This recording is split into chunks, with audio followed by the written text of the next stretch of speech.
Praise the lord. హల్లెలూయా. అలాగే నిలబడి ఉండగా పరిశుద్ధ గ్రంథం నుంచి వాక్యం చదువుకుందాం. మత్తయి సువార్త 25వ అధ్యాయము మొదటి నుండి కొన్ని వచనం చదువుకుందాం.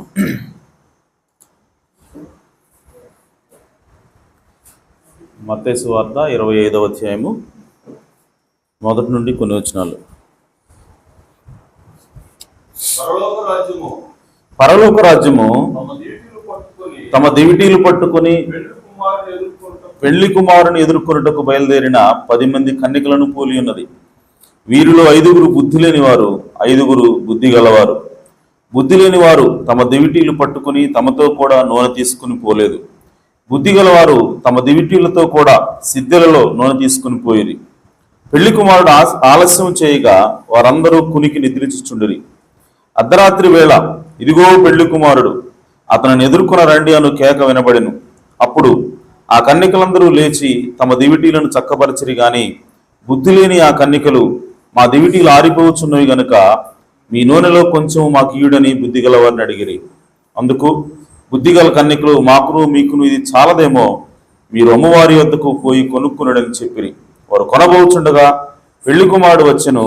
అప్పుడు సిద్ధపడి ఉన్నవారు అతనితో కూడా పెళ్లి విందునకు లోపలికి పోయిరి. దేవుడు తన పరిశుద్ధ వాక్యమునకు తన ఆశీస్సులు జోడించేను గాక. తల వంచి చిన్న ప్రార్థన చేసుకుందాం. సర్వోన్నతుడా, సర్వశక్తి గల తండ్రి, మమ్మల్ని మిక్కిలిగా ప్రేమించిన మా పరలోకపు తండ్రి, మీ ఘనమైన ఉన్నతమైన నామమునకు స్తుతులు స్తోత్రం చెల్లిస్తున్నాం. ఈ ఉదయకాల సమయంలో ఇటు రీతిగా మీ బిడ్డలమైనటువంటి మిమ్మల్ని అందరినీ సమకూర్చినందుకే స్తోత్రం ప్రభువా. ఇదిగో నాయన, ఇప్పటి వరకు పాటల ద్వారా, సాక్ష్యాల ద్వారా మీ నామాన్ని నాయన మహింపరిచి ఉండగా మీరు మా మధ్యలో ఉన్నారు, మేము నమ్ముచున్నాం ప్రభువా. ఈ సమయంలో నా తండ్రి అత్యంత ప్రాముఖ్యమైన సమయము, అది మీరే నేరుగా మాతో మాట్లాడే సమయం ప్రభువా. అయ్యా, ఒక మనుషుడు మాట్లాడితే కేవలం చెవులకు వినబడుతుంది, కానీ మీరు మాట్లాడితే ప్రభువా నేరుగా మా హృదయాన్ని తాకుతారు ప్రభువా. కనుక ఈ ఉదయకాల సమయంలో చదువుకున్న వాక్య భాగం నుంచి ఆయన అల్పుడను అయోగ్యుని తండ్రి, ఎలా మాట్లాడాలో ఏం మాట్లాడాలో నాకైతే తెలియదు ప్రభువా. కేవలం నాయన నిమిత్తం మాత్రం నీకు నిలబడి ఉండగా మీరే రంగం మీదకి రండి, నన్ను మరుగు చేసుకుని ప్రభువా అందరితో మాట్లాడమని, మమ్మల్ని ఆశీర్వదించమని మా ప్రభువును రక్షకుడునైనా యేసుక్రీస్తు నామములో ప్రార్థించడి వేడుకుంటున్నాను పరమ తండ్రి. ఆమేన్. ఆమేన్. కూర్చోవచ్చు.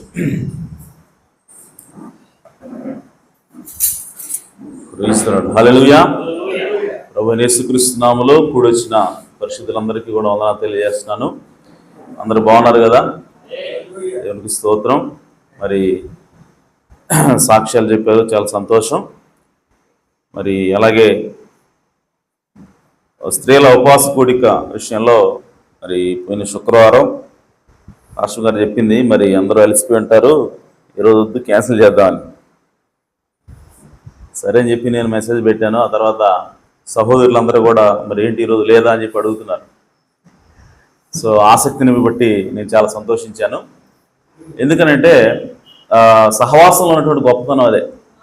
దేవుడు ఎప్పుడు కూడా ఏం చెప్తాడంటే, మీరు సహవాసంలో ఉండండి, మీరు సహోదరులతో కలిసి సహవాసం చేయండి అని చెప్పి ఎందుకు చెప్తున్నాడు దేవుడు అని అంటే, ప్రవక్త అంటాడు సహవాసం అనగా చెట్టు నీడ వంటిది అంటాడు ప్రవక్త.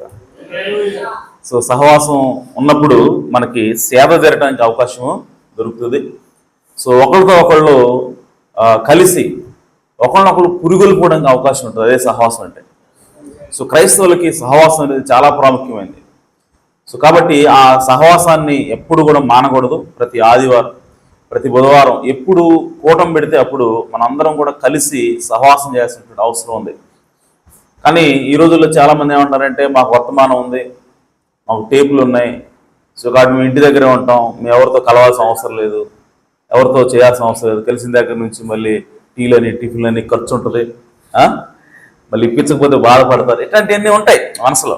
ఓకే, సో కాబట్టి ఆ సహవాసానికి కొంతమంది వెనకాడుతూ ఉంటారు. కానీ దేవుని యొక్క వాక్యం ఏం చెప్తుందంటే, మీరు సమాజముగా కూడుకుంటూ మానవద్దు అని ఉంది. హల్లెలూయా. పౌలు గారు చెప్తాడు అన్నమాట, మీరు సమాజంగా కూడుకుంట మానవద్దు. ఎందుకనంటే ఎప్పుడైనా సరే సమాజంలో, సంఘంలో ఎవరైనా సరే బలహీనులు అయితే మిగిలిన వాళ్ళు బలపరుస్తారు అన్నమాట. ఆమేన్. సో ఈరోజు నేను బలహీన అవ్వచ్చు, మీరు వచ్చి నన్ను ఏందండి ఈరోజు రాలేదేంది అని చెప్పి నన్ను అడగచ్చు. అప్పుడు నేను వెంటనే మీరు వచ్చారు కాబట్టి నేను బలం పొందుకొని మీతో పాటు వస్తాను. మొదట్లో నాకు కొంచెం అనీజీగా ఉన్నా, లేదంటే అయిష్టంగా ఉన్నా, మీరు వచ్చిన తర్వాత వాతావరణం మారిపోద్ది. హల్లెలూయా. ఇంకోసారి ఇంకో సహోదరుడు బలహీనపడవచ్చు. అప్పుడు మిగతా వాళ్ళందరూ కూడా వెళ్ళినప్పుడు ఆ సహోదరుడికి ఆసక్తి పెరుగుతుంది. ఆ విధంగా ఏంటంటే సహవాసం ఏం జరుగుతుందంటే ఒకళ్ళొకళ్ళు పురికొల్పుకోవడం జరుగుతుంది. ఆమేన్. సో కాబట్టి సహవాసం అనేది చాలా ప్రాముఖ్యమైనది. సో ఆ విధంగా ప్రతి ఒక్కళ్ళు కూడా, స్త్రీలు కానివ్వండి, పురుషులు కానివ్వండి, ఈ విధంగా మరి సహవాసం కలిగి ఉండాల్సినటువంటి సమయం ఇది. ఇంకా ఎక్కువగా సహవాసం చేసినటువంటి సమయం ఇది. ఎందుకంటే దేవుని యొక్క రాకడ చాలా త్వరితంగా ఉంది. మరి మీరు విన్నారో లేదో, నేను గ్రూప్లో కూడా పెట్టాను, మరి ఎంతమంది చూస్తారో నాకు తెలీదు. అదేంటి అంటే పోపు ఎన్నికయ్యాడు. తెలుసా మీకు ఆ విషయం? పోపు చనిపోయాడు ఈ మధ్య. అంతకుముందున్న పోపు ఆయన ప్లేస్లో కొత్త పోపుని ఎన్నుకున్నారు ఒక 3 రోజుల క్రితం. ఓకే, అయితే అందులో ఏముంది ఇంత, ఓ పువ్వు పోతే ఇంకో పోపు వస్తాడు కదా. సో ఎందుకు దాని గురించి చెప్తున్నామని చెప్పానంటే, ప్రవక్త దాని గురించి ప్రవచించాడు. పరిశుద్ధాత్మ కార్యములు అనే వర్తమానంలో ప్రవక్త ఏం చెప్పాడంటే, అమెరికా దేశం నుండి పోపు వచ్చినప్పుడు, ఎక్కడి నుంచి వస్తాడంట? అమెరికా దేశం నుండి పోపు ఎన్నికైనప్పుడు ఏంటి, సంఘ సమాఖ్య అనేది అప్పుడు ఎక్కువగా బలాన్ని పొందుకుంటుంది. ఇప్పటికే సంఘ సమాఖ్య ఉంది. అంటే ప్రపంచంలో ఉన్నటువంటి క్రైస్తవ సంఘాలన్నీ కూడా కలిసి ఒక సమాఖ్యగా, ఒక అసోసియేషన్ లాగా ఏర్పడి ఒక అసోసియేషన్ ఫామ్ చేసుకున్నాయి. అయితే ఆ అసోసియేషన్ అనేది ఎప్పుడు మరి యాక్టివేషన్లోకి వస్తుంది, ఎప్పుడు బలంగా పనిచేస్తుంది, దాని కార్యాలు, దాని కార్యక్రమాలన్నీ కూడా ఎప్పుడు మరి ప్రజల్లోకి చొచ్చుకొని వెళ్తాయి అని చెప్పానంటే, ప్రవక్త అంటున్నాడు అమెరికా దేశం నుంచి పోపు వచ్చినప్పుడు ఆ కార్యాలు జరుగుతాయి అన్నాడు ఆయన. హల్లెలూయా. సో ఇప్పుడు అమెరికా దేశం నుంచే ఆ పోపు ఎన్నుకోబడ్డాడు. ఇప్పుడు ఉన్నటువంటి పోపు, ఇప్పుడు ఎన్నుకోబడిన పోపు అమెరికా దేశస్తుడు. సో ప్రవక్త చెప్పినటువంటి ఆ మాట నెరవేరింది. ప్రవక్త అంటున్నాడు ఇది ప్రవచనం ప్రకారంగా జరిగింది అంటున్నాడు ఆయన. హల్లెలూయా. సో మన జోసఫ్ అడిగాడు, మరి ప్రవక్త ప్రవచించాడా అని. ప్రవక్త ప్రవచనం కాదు, అది బైబిల్లో ప్రవచనం అది. ఆమేన్. ఎందుకనంటే మనకి ప్రకటన గ్రంథం 13వ అధ్యాయంలో ఉంటుంది. ఆ 13వ అధ్యాయంలో 2 మృగాలు మనకు కనపడతా ఉంటాయి. ఒక మృగమేమో భూమిలో నుంచి వస్తూ ఉంటుంది, దానికి గొర్రెపిల్ల వంటి 2 కొమ్ములు ఉన్నాయని చెప్పి రాశారు. సో ఆ భూమి నుంచి వచ్చే మృగం ఏమిటి అని అంటే అమెరికా అయినది. అలాగే ఇంకొక మృగం సముద్రంలోంచి వస్తూ ఉంటుంది. సో ఈ సముద్రం నుంచి వచ్చేటువంటి మృగం ఏమిటి అని అంటే అది రోమన్ క్యాథలిక్ అయినది. ఆమేన్. అయితే ఈ సముద్రంలోంచి వచ్చేటువంటి మృగానికి ఒక ప్రతిమని తయారు చేసి దానికి మొక్కండి అని చెప్పి ఈ భూమి నుంచి వచ్చే మృగం ఏం చేస్తుంటుంది అంటే సమస్త ప్రపంచంలో ఉన్నటువంటి ప్రతి ఒక్కరు కూడా బలవంతం చేస్తుంటుంది. మీరు కనుక మొక్కపోతే మీకు అది కట్టు, ఇది కట్టు, మీరు అమ్మటానికి లేదు, కొనటానికి లేదని చెప్పి ఆ ప్రతిమకి నమస్కారం చేసేలాగా, ఆ ప్రతిమ మాట్లాడేలాగా, ఆ ప్రతిమకి ప్రాణం పోసేలాగా ఆ భూమిలోంచి వచ్చినటువంటి మృగానికి, అనగా అమెరికాకి అధికారం అనేది ఇవ్వబడుతుంది. అంటే అది అమెరికా నుంచి ఎప్పుడైతే పోపు వస్తాడో అప్పుడు ఈ బొమ్మ తయారు చేయబడింది కదా. ఈ బొమ్మ దేనికోసం, దేని రూపంలో తయారు చేయబడింది అని అంటే సముద్రం నుంచి వచ్చినటువంటి జీవికి తగినట్టుగా తయారు చేయబడింది. అంటే రోమన్ క్యాథలిక్ సంఘానికి సరిగ్గా సరిపోయేటువంటి ఒక బొమ్మని తయారు చేశారు. అదే ఐక్య సంఘ సమాఖ్య, ప్రపంచ సంఘ సమాఖ్య. ఇదేంటండి ప్రపంచ సంఘ సమాఖ్య? మంచిదే కదా, క్రైస్తవులందరూ ఏకమైతే మంచిదే కదా. ఆమేన్. అందులో తప్పే ఉంది? దాన్ని మరి దెయ్యంలాగా చూపిస్తున్నారు ఏంటి అని చెప్పానంటే, ప్రియ సోదరి సోదరులారా, ఆ సంఘ సమాఖ్య దేని ప్రతిమలో తయారు చేయబడింది అంటే రోమన్ క్యాథలిక్ ప్రతిమలో తయారు చేయబడతాం, రోమన్ క్యాథలిక్ రూపంలో తయారు చేయబడతా ఉంది. సో రోమన్ క్యాథలిక్ ఏం చేసింది అని అంటే, వాళ్ళకి ఎవరైతే ఎదురు తిరిగారో, వాళ్ళ సిద్ధాంతాలకు ఎవరైతే వ్యతిరేకంగా ఉన్నారో వాళ్ళందరినీ కూడా చంపుకుంటూ పోయింది రోమన్ క్యాథలిక్. అంటే ఎవరైతే వాక్యపక్షాన్ని నిలబడతారో, ఎవరైతే మాకు బైబిల్ ప్రకారమే ఉండాలి, బైబిల్ ప్రకారమే చేయాలి, దేవుడే ముఖ్యం, మనం కాదు మనుషులం కాదు అని చెప్పి ఎవరైతే అంటారో వాళ్ళని చంపుకుంటూ వెళ్ళినటువంటి చరిత్ర రోమన్ క్యాథలిక్ ఉంది. సో ఇప్పుడు దానికి అట్లాంటి అదే మృగం ఉన్నట్టుగా ఇంకొక బొమ్మను తయారు చేసింది అమెరికా నుంచి వచ్చినటువంటి మృగం. తయారు చేసి ఇప్పుడు అదేం చేస్తూ ఉందంటే ఈ బొమ్మకి ప్రాణం ఇస్తూ ఉంది, ఈ బొమ్మకి మాట్లాడే శక్తిని ఇస్తూ ఉంది. అంటే ఇంకో రకం చెప్పాలంటే ఇంకొక విధంగా మరలా రోమన్ క్యాథలిక్కి బలం ఇవ్వటం, అది రోమన్ క్యాథలిక్ మళ్ళీ ఇంకొక రూపంలో తీసుకుని రావటమే ఈ సంఘ సమాఖ్య. సో ఈ ఐక్య సంఘ సమాఖ్య కూడా రేపు పొద్దున ఏం చేయబోతా ఉంది అంటే, ఇప్పుడు ప్రపంచంలో ఉన్నటువంటి క్రైస్తవులందరూ కూడా మాతో కలిసి రావాలా, మాతో కలిసి ఉంటేనే మీకు బోధించడానికి అధికారం, మాతో కలిసి ఉంటేనే మీరు ఆరాధించుకోవడానికి హక్కు ఉంటుంది, మాతో ఎవరైతే కలిసి రారో వాళ్ళకి మేము సపోర్టు చెయ్యం, వాళ్ళు గవర్నమెంట్ నుంచి ఎలాంటి అనుమతులు కానీ ఎలాంటి సహకారం కానీ వాళ్ళకి ఉండదని చెప్పి త్రూ గవర్నమెంట్ ఈ సంఘ సమాఖ్య ఏం చేస్తుందంటే, ఎవరైతే ఇండివిజువల్గా, ఎవరైతే స్వేచ్ఛగా దేవుణ్ణి వాక్యం ప్రకారంగా ఆరాధించాలి, దేవుని యొక్క వాక్యం ప్రకారంగా జీవించాలి అని ఎవరైతే అనుకుంటారో వాళ్ళందరినీ కూడా కంట్రోల్ చేయాలనేది ప్రయత్నం చేస్తుంది. ఆమేన్. సో కాబట్టి అప్పుడు వాళ్ళకి వ్యతిరేకంగా నిలబడేది ఎవరు అని చెప్పానంటే, ప్రపంచంలో ఉన్నటువంటి అన్ని సంఘ శాఖల నుంచి దేవుని వాక్యం కోసము కేవలం మాకు దేవుడే ముఖ్యం, వాక్యే ముఖ్యం అని చెప్పి ఎవరైతే బయటకు వస్తారో, అనగా వధువు మాత్రమే ఆ సంఘ సమాఖ్యకు ఎదురుగా నిలబడుతుంది. నిలబడినప్పుడు ఆ వధువు మీదకి ఒత్తిడి వస్తుంది. ఆమేన్. సో ఆ సమయంలో దేవుని శక్తి చేత మనం పోషించబడతాం, దేవునికి శక్తి చేత వధువు అనేది కార్యాలు చేస్తుంది, ఆ తర్వాత ఎత్తబాటు వస్తుంది. ఆమేన్. సో కాబట్టి ఆ ఒత్తిడి రావాలి అని చెప్పానంటే పోపు అమెరికా నుంచి రావాలి, అది కూడా జరిగిపోయింది. కాబట్టి మనం ఇంకెంత దగ్గరగా ఉన్నామో, ఇంకెంత దగ్గరికి వెళ్తున్నాం మీరు ఆలోచించండి. ఎత్తబాటు అనేది చాలా దగ్గరలో ఉంది. కాబట్టి మనందరం ప్రతి దినము కూడా జాగ్రత్తగా మన జీవితాలని, మన హృదయాలను కాపాడుకొని వాక్యానుసారంగా మనము సరి చేసుకొని మనం ముందుకు వెళ్ళాల్సిన సమయంలో జీవిస్తూ ఉన్నాం. ఆమేన్. కాబట్టి ఆ విషయాలను గమనించండి. అలాగే మరి ప్రకటనల విషయానికి వచ్చేస్తే సహోదరుడు నోహు మరి వారి ఇంట్లో మరి కుటుంబ ప్రార్థన పెట్టుకోవాలనుకున్నాడు, కృతజ్ఞత కూడిక. రేపు సాయంత్రం మరి సహోదరుడు నోహు ఇంట్లో కుటుంబ ప్రార్థన లేదంటే కృతజ్ఞత కూడిక ఉండబోతుంది. సో దానికి మీరందరూ కూడా సిద్ధపడ రావాల్సిందిగా మరి సహోదరుడు ఆహ్వానించాడు సంఘం అంతటిని. కాబట్టి మీరు సిద్ధపడి రావాల్సిందిగా ప్రభుపేట మనం చేస్తున్నాం. ఆమేన్. అలాగే మరి ఇంకా ప్రకటన విషయానికి వస్తే సండే స్కూల్ జరిగిందా ఈరోజు? దేవునికి స్తోత్రం. మరి సండే స్కూల్ విషయంలో మరి సహోదరులు శ్రద్ధ తీసుకొని ముందుకు వస్తారు. దేవుడు మిమ్మల్ని దీవించును గాక. ఇంకా మీరు శ్రద్ధగా చేయండి, దేవుడు మిమ్మల్ని ఆశీర్వదిస్తాడు. ఎందుకంటే చిన్న బిడ్డలు మరి దేవుని వాక్యం ఎదగటం అనేది చాలా ప్రాముఖ్యమైనది. సో బాలుడు నడవలసిన త్రోవనానికి నేర్పించు, పెద్దవాడైన తర్వాత అందులోంచి వాడు తొలగిపోడు అని చెప్పి వ్రాయబడింది. కాబట్టి ఆ మాట మరి నెరవేర్చాలంటే మనకి సండే స్కూల్ అవసరం.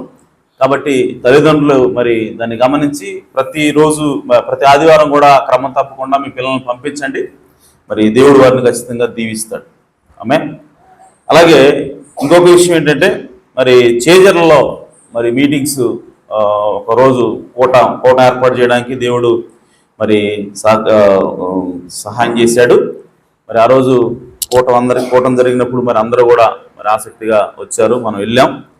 అయితే ఆ తర్వాత మరి కూటం బాగా జరిగింది, మాస్టర్ గారు వాక్యం బాగా చెప్పారు అని చెప్పి రిపోర్ట్స్ వచ్చాయని చెప్పి సహోదరులు చెప్తున్నారు. అందుని బట్టి దేవుని నామానికి మహిమ కలుగును గాక. మరి చేజర్ల గురించి మీరు ప్రార్థన చేయండి. ఎందుకంటే అక్కడ దేవుని బిడ్డలు ఎవరైనా ఉంటే రక్షించబడేలాగా మనకి అవకాశం వచ్చినప్పుడు వెళ్ళి అక్కడ స్వార్థనే ప్రకటిద్దాం. ఎందుకంటే వాళ్ళే కావాలని మీరు రండి అని చెప్పి ఆహ్వానించినప్పుడు మనం ఖచ్చితంగా వెళ్ళాలి. దూరమైనా సరే, అది భారమైనా సరే. ఎందుకంటే అది మనంతటా మనం వెళ్ళేది కాదు, కానీ దేవుడే ప్రేరేపించి ఆ కార్యక్రమం చేస్తున్నాడని చెప్పి అర్థం. కాబట్టి సో దేవుని యొక్క కదలికను బట్టి మనం వెళ్ళాలి. సో కాబట్టి ఆ విషయంలో మరి ప్రార్థన చేయండి. అక్కడ దేవుని పిల్లలు ఉంటే వాళ్ళు ఖచ్చితంగా పట్టబడాలి. జగత్తు పునాది వేయబడ మునిపే దేవుడు ఎవరిని ఎన్నుకున్నాడో వాళ్ళందరూ కూడా విడుదల రావాలని మీరు ప్రతి అనుదిన ప్రార్థనలు మీరు ప్రార్థన చేసుకోండి. అలాగే చివరిగా ఇంకో విషయం ఏంటంటే, పాటలు పాడేటప్పుడు మరి మీరు ఎలాగ ఉండాలి, ఎలాంటి ఉద్దేశంతో ఉండాలి అని చెప్పానంటే, మీరు చాలా జాగ్రత్తగా ఉండాలి పాటలు పాడేటప్పుడు. ఎందుకనంటే సంఘంలో సాతాను ఎక్కువగా పనిచేయగలిగేటువంటి స్థానం, పనిచేసేటువంటి స్థలం ఏంటి అని అంటే పాటలు పాడే దగ్గర పనిచేస్తాడు. ఎందుకనంటే వాడు ఒకప్పుడు సాంగ్ లీడర్, వాడు సంగీత విద్వాంసుడు. ఓకే, సో వాడు గనక పాట పాడి వాడు గనక మ్యూజిక్ వాయిస్తే దేవుడే మహిమపరిచిపోయాడు. సో కాబట్టి అంత గొప్ప కళాకారుడు. సో వాడు అంత గొప్ప కళాకారుడైనా దాన్ని బట్టే వాడు సాతాను ఏం చేశాడంటే పడిపోయాడు. గర్వం అంటే నేను పాట పాడితే దేవుడే మహిమపరిచిపోతున్నాడు, సో నాకంత టాలెంట్ ఉంది అని చెప్పి సాతాను గర్వించడం వల్ల సాతాను పడిపోయాడు. అంటే ఎక్కడైతే సింగింగ్ టాలెంట్ ఉంటుందో అక్కడ గర్వం రావడానికి కూడా అవకాశం ఉంటుంది. ఇది గుర్తుపెట్టుకోండి. ఓకే, మీరు ఎక్కడైనా చూడండి, సంఘంలో పడిపోయే వాళ్ళు ఎవరంటే మొట్టమొదటి సాంగ్ లీడర్లే ఉంటారు. చాలామందిని చూశాను నేను. ఓకే, సాంగ్ లీడర్ అనగానే అంటే ఇక్కడ సాంగ్ లీడర్ పడిపోతారని అనట్లేదు, జనరల్గా ఆ సింగింగ్ టాలెంట్ ఎవరి దగ్గర ఉంటుందో వాళ్ళకి గర్వం అనేది రావడానికి ఎక్కువ అవకాశం ఉంటుంది. ఓకే, అలాగే ఇంకొక విషయం నేను గమనించింది ఏంటంటే, ఇక్కడ మన సంఘంనే కాదు, సాధారణంగా ఎక్కడైనా మనకి కనపడేది ఏంటి అంటే, పాట పాడడానికి వాళ్ళకి ఆసక్తి ఉంటుంది, పాట పాడాలి అని. ఒకవేళ ఆ పాట పాడడానికి అవకాశం లేకపోతే బాధపడతారు. ఎందుకు బాధపడుతున్నారు అని చెప్పానంటే, అసలు పాట పాడేది దేనికోసం అన్నది వాళ్ళకి అర్థం కావట్లేదు, అందుకోసం బాధపడుతున్నారు. ఆమేన్. సో పాట పాడటం అనేది ముఖ్యం. నువ్వు పాడుతున్నావా వేరే వాళ్ళు పాడుతున్నాడు కాదు. ఓకే, సో కింద కూర్చొని పాట పాడితే నువ్వు పాట పాడినట్టు కదా. కాంగ్రిగేషన్లో సమాజం మధ్యలో కూర్చొని సాంగ్ లీడర్తో పాటు మనం గొంతు కలిపి పాట పాడితే పాట పాడినట్టు కదా. పాటే అది.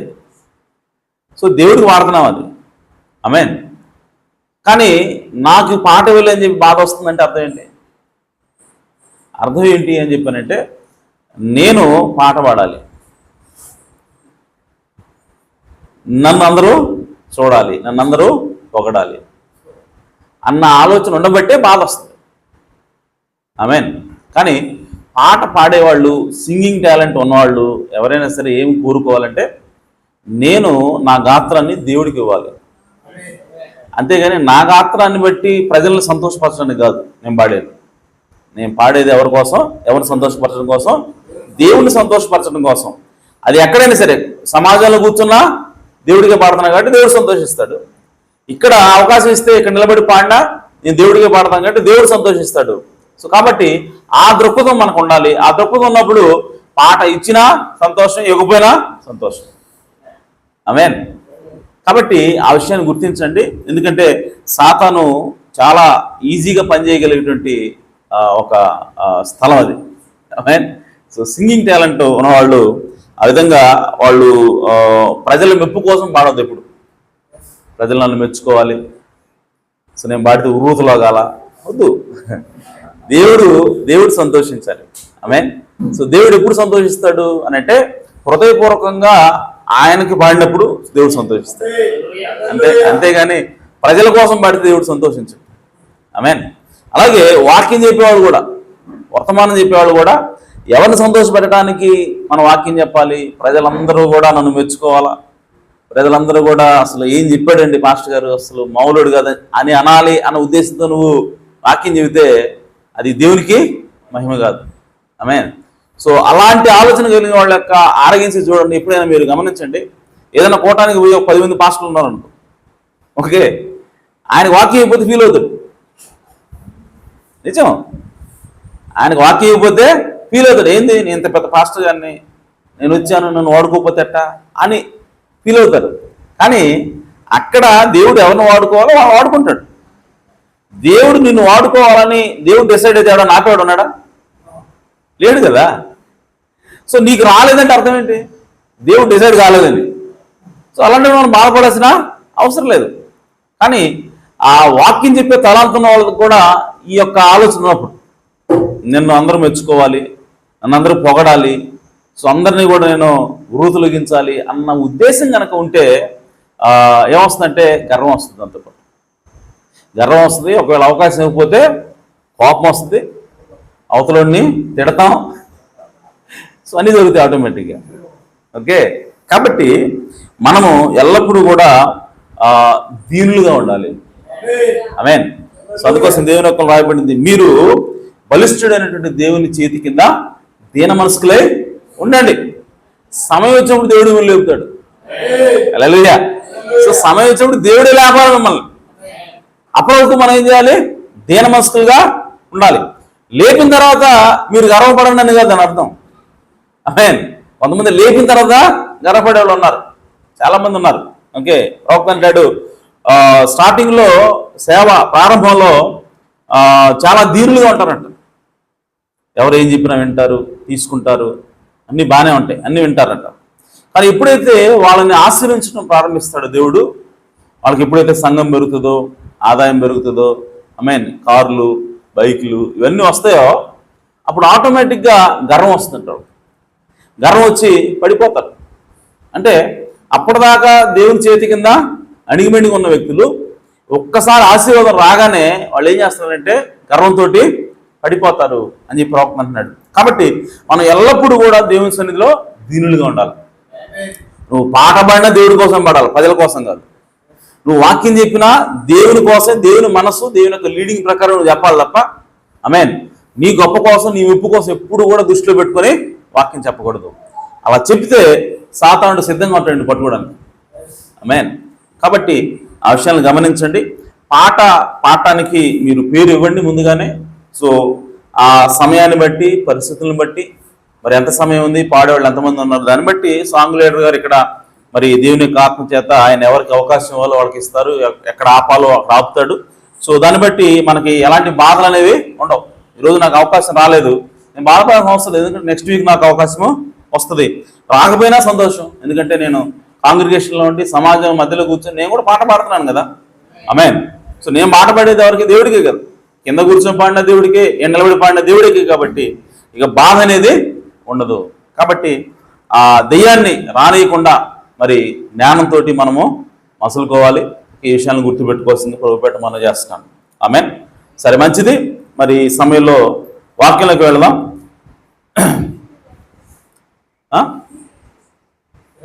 మర్చిపోయి మీటింగ్స్ ఉన్నాయి కదా, రైట్. పోయిన ఆదివారం కాదు కదా చెప్పింది, బుధవారం చెప్పాను కదా. Okay, right. ఇంకొక విషయం ఏంటంటే ప్రాముఖ్యమైనది, మరి 27 ఈ నెల 27, 28 తారీఖుల్లో మనకి బహిరంగ కూడికలు ఉన్నాయి. మరి జీవరత్న పాస్టర్ గారు మన మధ్యలోకి వస్తున్నారు. మరి ఆయన వస్తున్నారు కాబట్టి మరి దాని ప్రకారంగా మనం ఏవైతే డబ్బులు అనుకున్నామో కుటుంబానికి 5,000, సో అవి తీసుకొచ్చినట్లయితే మరి కూటం సజావుగా సాగుతుంది. సో ఆ విషయాన్ని గుర్తుపెట్టుకోండి, ప్రార్థించండి, ఆమేన్, సిద్ధపడండి. సో ఆ రోజు ఆ 2 రోజులు ఎవరో కూడా ఏ పనులు పెట్టుకోవద్దు దయచేసి. సో ఏమైనా పనులు ఉన్నా సరే పోస్ట్ పోన్ చేసుకోండి, ఎందుకంటే మన సంఘం కాబట్టి మనం పెడుతున్నాం కాబట్టి ఖచ్చితంగా మన యొక్క అటెండెన్స్ ఉండాలా, మనం అక్కడ ఉండాలా, పనులు చేయాలి. ఏం పనులు ఉంటాయి లేచి పనుకోవద్దు. ఆమేన్. సో మీరు ఉంటే ఏదో ఒక పని ఉంటుంది అక్కడ. ఆమేన్. కాబట్టి ఆ విషయం గుర్తుపెట్టుకోండి. మరి వంట చేయడానికి కుక్కుని మాట్లాడాము. సో ఆయనకి సహకారిగా కూడా ఎవరు అవసరం లేదు, ఆయన తీసుకొని వస్తాడు. అయితే అయినప్పటికీ మనం ఉండాలి. ఆమేన్. సో ప్రతి ఒక్కళ్ళు కూడా 2 రోజులు ఖచ్చితంగా అక్కడ నుండి మీటింగ్స్ అయిపోయేంత వరకు కూడా మరి పరిచర్యలో ఉండవలసిందిగా ప్రభుపేట మనం చేస్తాను. అలాగే ఇంకొక విషయం నేను చెప్దాం అనుకున్నాను, అదేంటంటే ప్రతి సంవత్సరం ఖచ్చితంగా ఏదో ఒక మీటింగ్ మనం పెట్టాలి. ఇది తప్పదు కదా, మనకి సువార్త అనేది ప్రకటించాలి. కాబట్టి ప్రతి సంవత్సరానికి ఒక్కసారైనా మనము బహిరంగ కూటము పెట్టాలి. ఇది ఏ రోజైనా మిస్ అయిందా? ఏ సంవత్సరం అయినా లేదు, ప్రతి సంవత్సరం పెడతానే ఉన్నాం కదా. ఓకే, అయితే సంవత్సరానికి ఆ టైం వచ్చేసరికి మనం ప్రతి ఒక్కరిని కూడా మరి మీరు ఎంత వేస్తారు ఇవ్వండి, మీరు ఇవ్వండి, మీరు ఇవ్వండి అని చెప్పి మనం లెక్కలేసుకొని మనం అందరినీ అడగాల్సిన అవసరం వస్తూ ఉంది. అయితే ఆ అవసరం లేకుండా మరి ఒక ఆలోచన దేవుడిచ్చాడు. అదేంటి అంటే ప్రతి నెల ప్రభురాత్రి భోజనం రోజు మీరు దశంభాగం తీసుకొని వస్తారు కదా, ఆ దశంభాగంతో పాటు దశంభాగం కాకుండా ఒక 100 రూపాయలు, మనిషికి 100 రూపాయలు నెలకు ఒకసారి, ఓకే, తీసుకొచ్చి ఇక్కడ బాక్స్ ఉంది, ఈ బాక్స్లో వేస్తే, ఓకే, 30 మంది ఉన్నారు అనుకుందాం వేసేవాడు, అందుకంటే దగ్గర నాకు తెలిసి 30 మంది సంపాదించేవాడు. ఓకే, 30 మంది నెలకి 100 రూపాయలు ఇస్తే 3000, నెలకి 3000, 12 నెలలకి 36,000. ఓకే, సో 12 నెలలకు 36,000 కలెక్ట్ అవుతాయి. ఓకే, ఒకవేళ కూటం పెట్టాలి అని చెప్పంటే కూటం పెట్టచ్చు, లేదు సంఘంలో ఏమన్నా అవసరం అండి, సౌండ్ సిస్టమ్ కొనాలా, లేదంటే బాత్రూమ్ కట్టించాలి, లేదంటే పిల్లలు ఉంచడానికి ఒక రూమ్ కావాలా, లేదంటే ప్రహరీ కూడా కట్టించాలి, లేదంటే ఏసీ పెట్టించాలా, చెయ్యాలనుకుంటే చాలా ఉన్నాయి పనులు. ఆమేన్. సో కాబట్టి వాటికి ఉపయోగపడేలాగా మీ మీద భారం లేకుండా నెలకి 100 రూపాయలు దశంభాగం కాకుండా నెలకి 100 రూపాయలు ఆ కానుక పెట్టిలో వేస్తే వాటిని మనం ఎలా అయినా సరే వాడుకోవచ్చు. ఆమేన్. సో కాబట్టి ఆ విషయాన్ని గమనించండి. మరి ఈసారి ప్రభురాత్రి భోజనం నుంచి దాన్ని మనం స్టార్ట్ చేద్దాం. సో ప్రతి ఒక్కళ్ళు కూడా, కుటుంబానికి కాదు, ప్రతి ఒక్కళ్ళు, ఓకే, ప్రతి ఒక్కళ్ళు 100 రూపాయలు తీసుకొని వచ్చి మరి వేయవలసింది ప్రభుపేట మనవి చేస్తున్నాం. ఆమేన్. సో ఆ కోటాల నిమిత్తం మరి మీరు ప్రార్థన చేయండి, ఖచ్చితంగా దేవుడు సహాయం చేయాలి. ఎందుకంటే ఋతుపవనాలు ఈసారి ఎర్లీగా వస్తున్నాయంట, విన్నారా మాట? ఋతుపవనాలు ముందుగానే వస్తున్నాయి కాబట్టి ప్రకటన వందనాలు.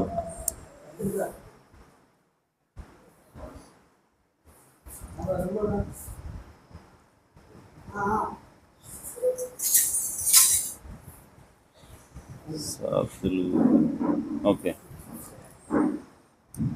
చిన్న ప్రకటన. మరి సహోదరుడు చంటి మరి వాళ్ళ నాన్నగారు ఇద్దరు వచ్చారు. సాతులూరి వారి నూతన వస్త్ర బహుకరణ మహోత్సవ ఆహ్వానం.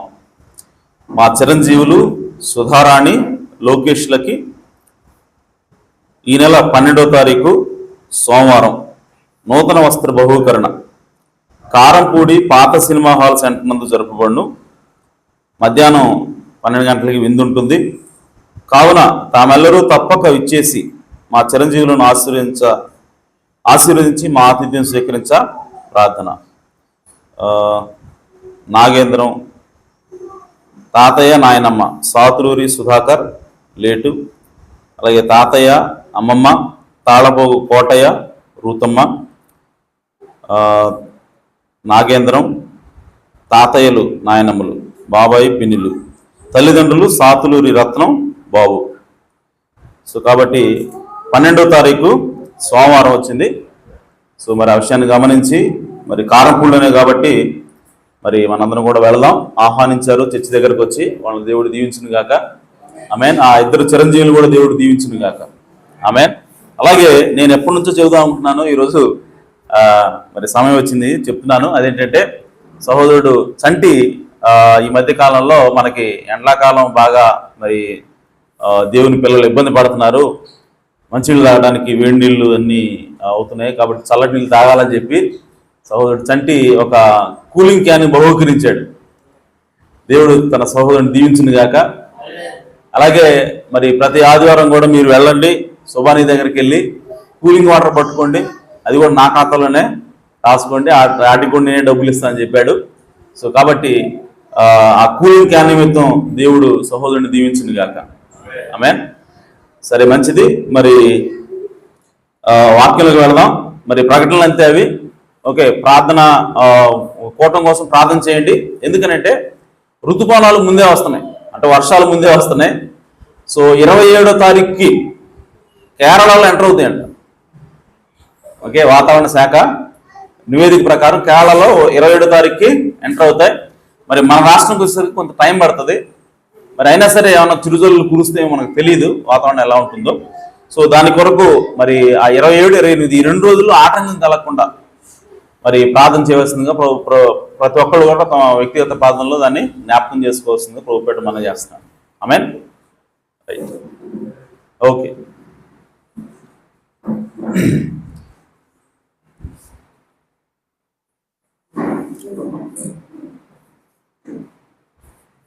సరే, మంచిది. మరి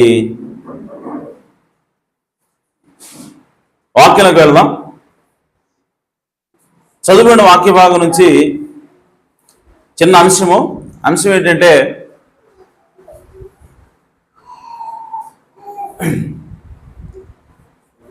preaching Christ in the mystery. అంటే యేసు క్రీస్తుని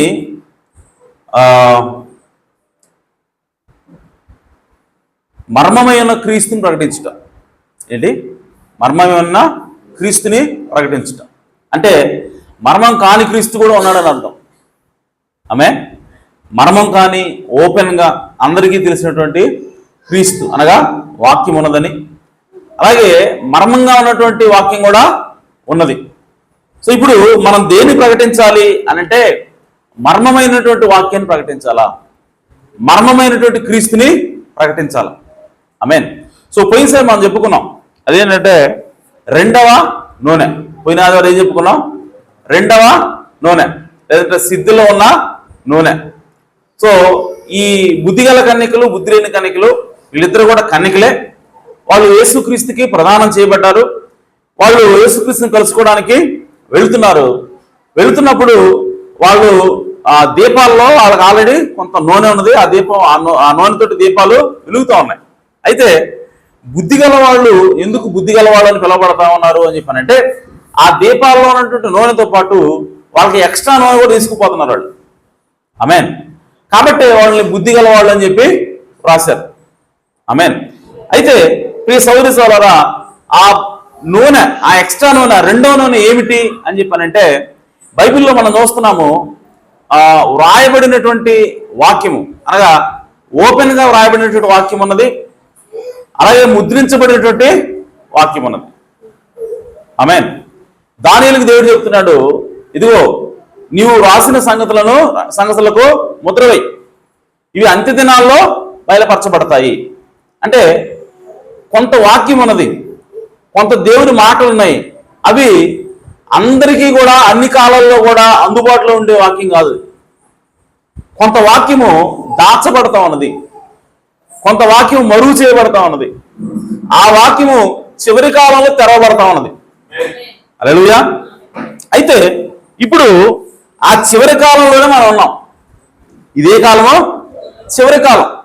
సో ఈ చివరి కాలంలోనే ఆ ముద్రించబడినటువంటి వాక్యము, ఆ దాచబడినటువంటి వాక్యము బయలుపడే కాలం ఏదంటే ఈ కాలమే.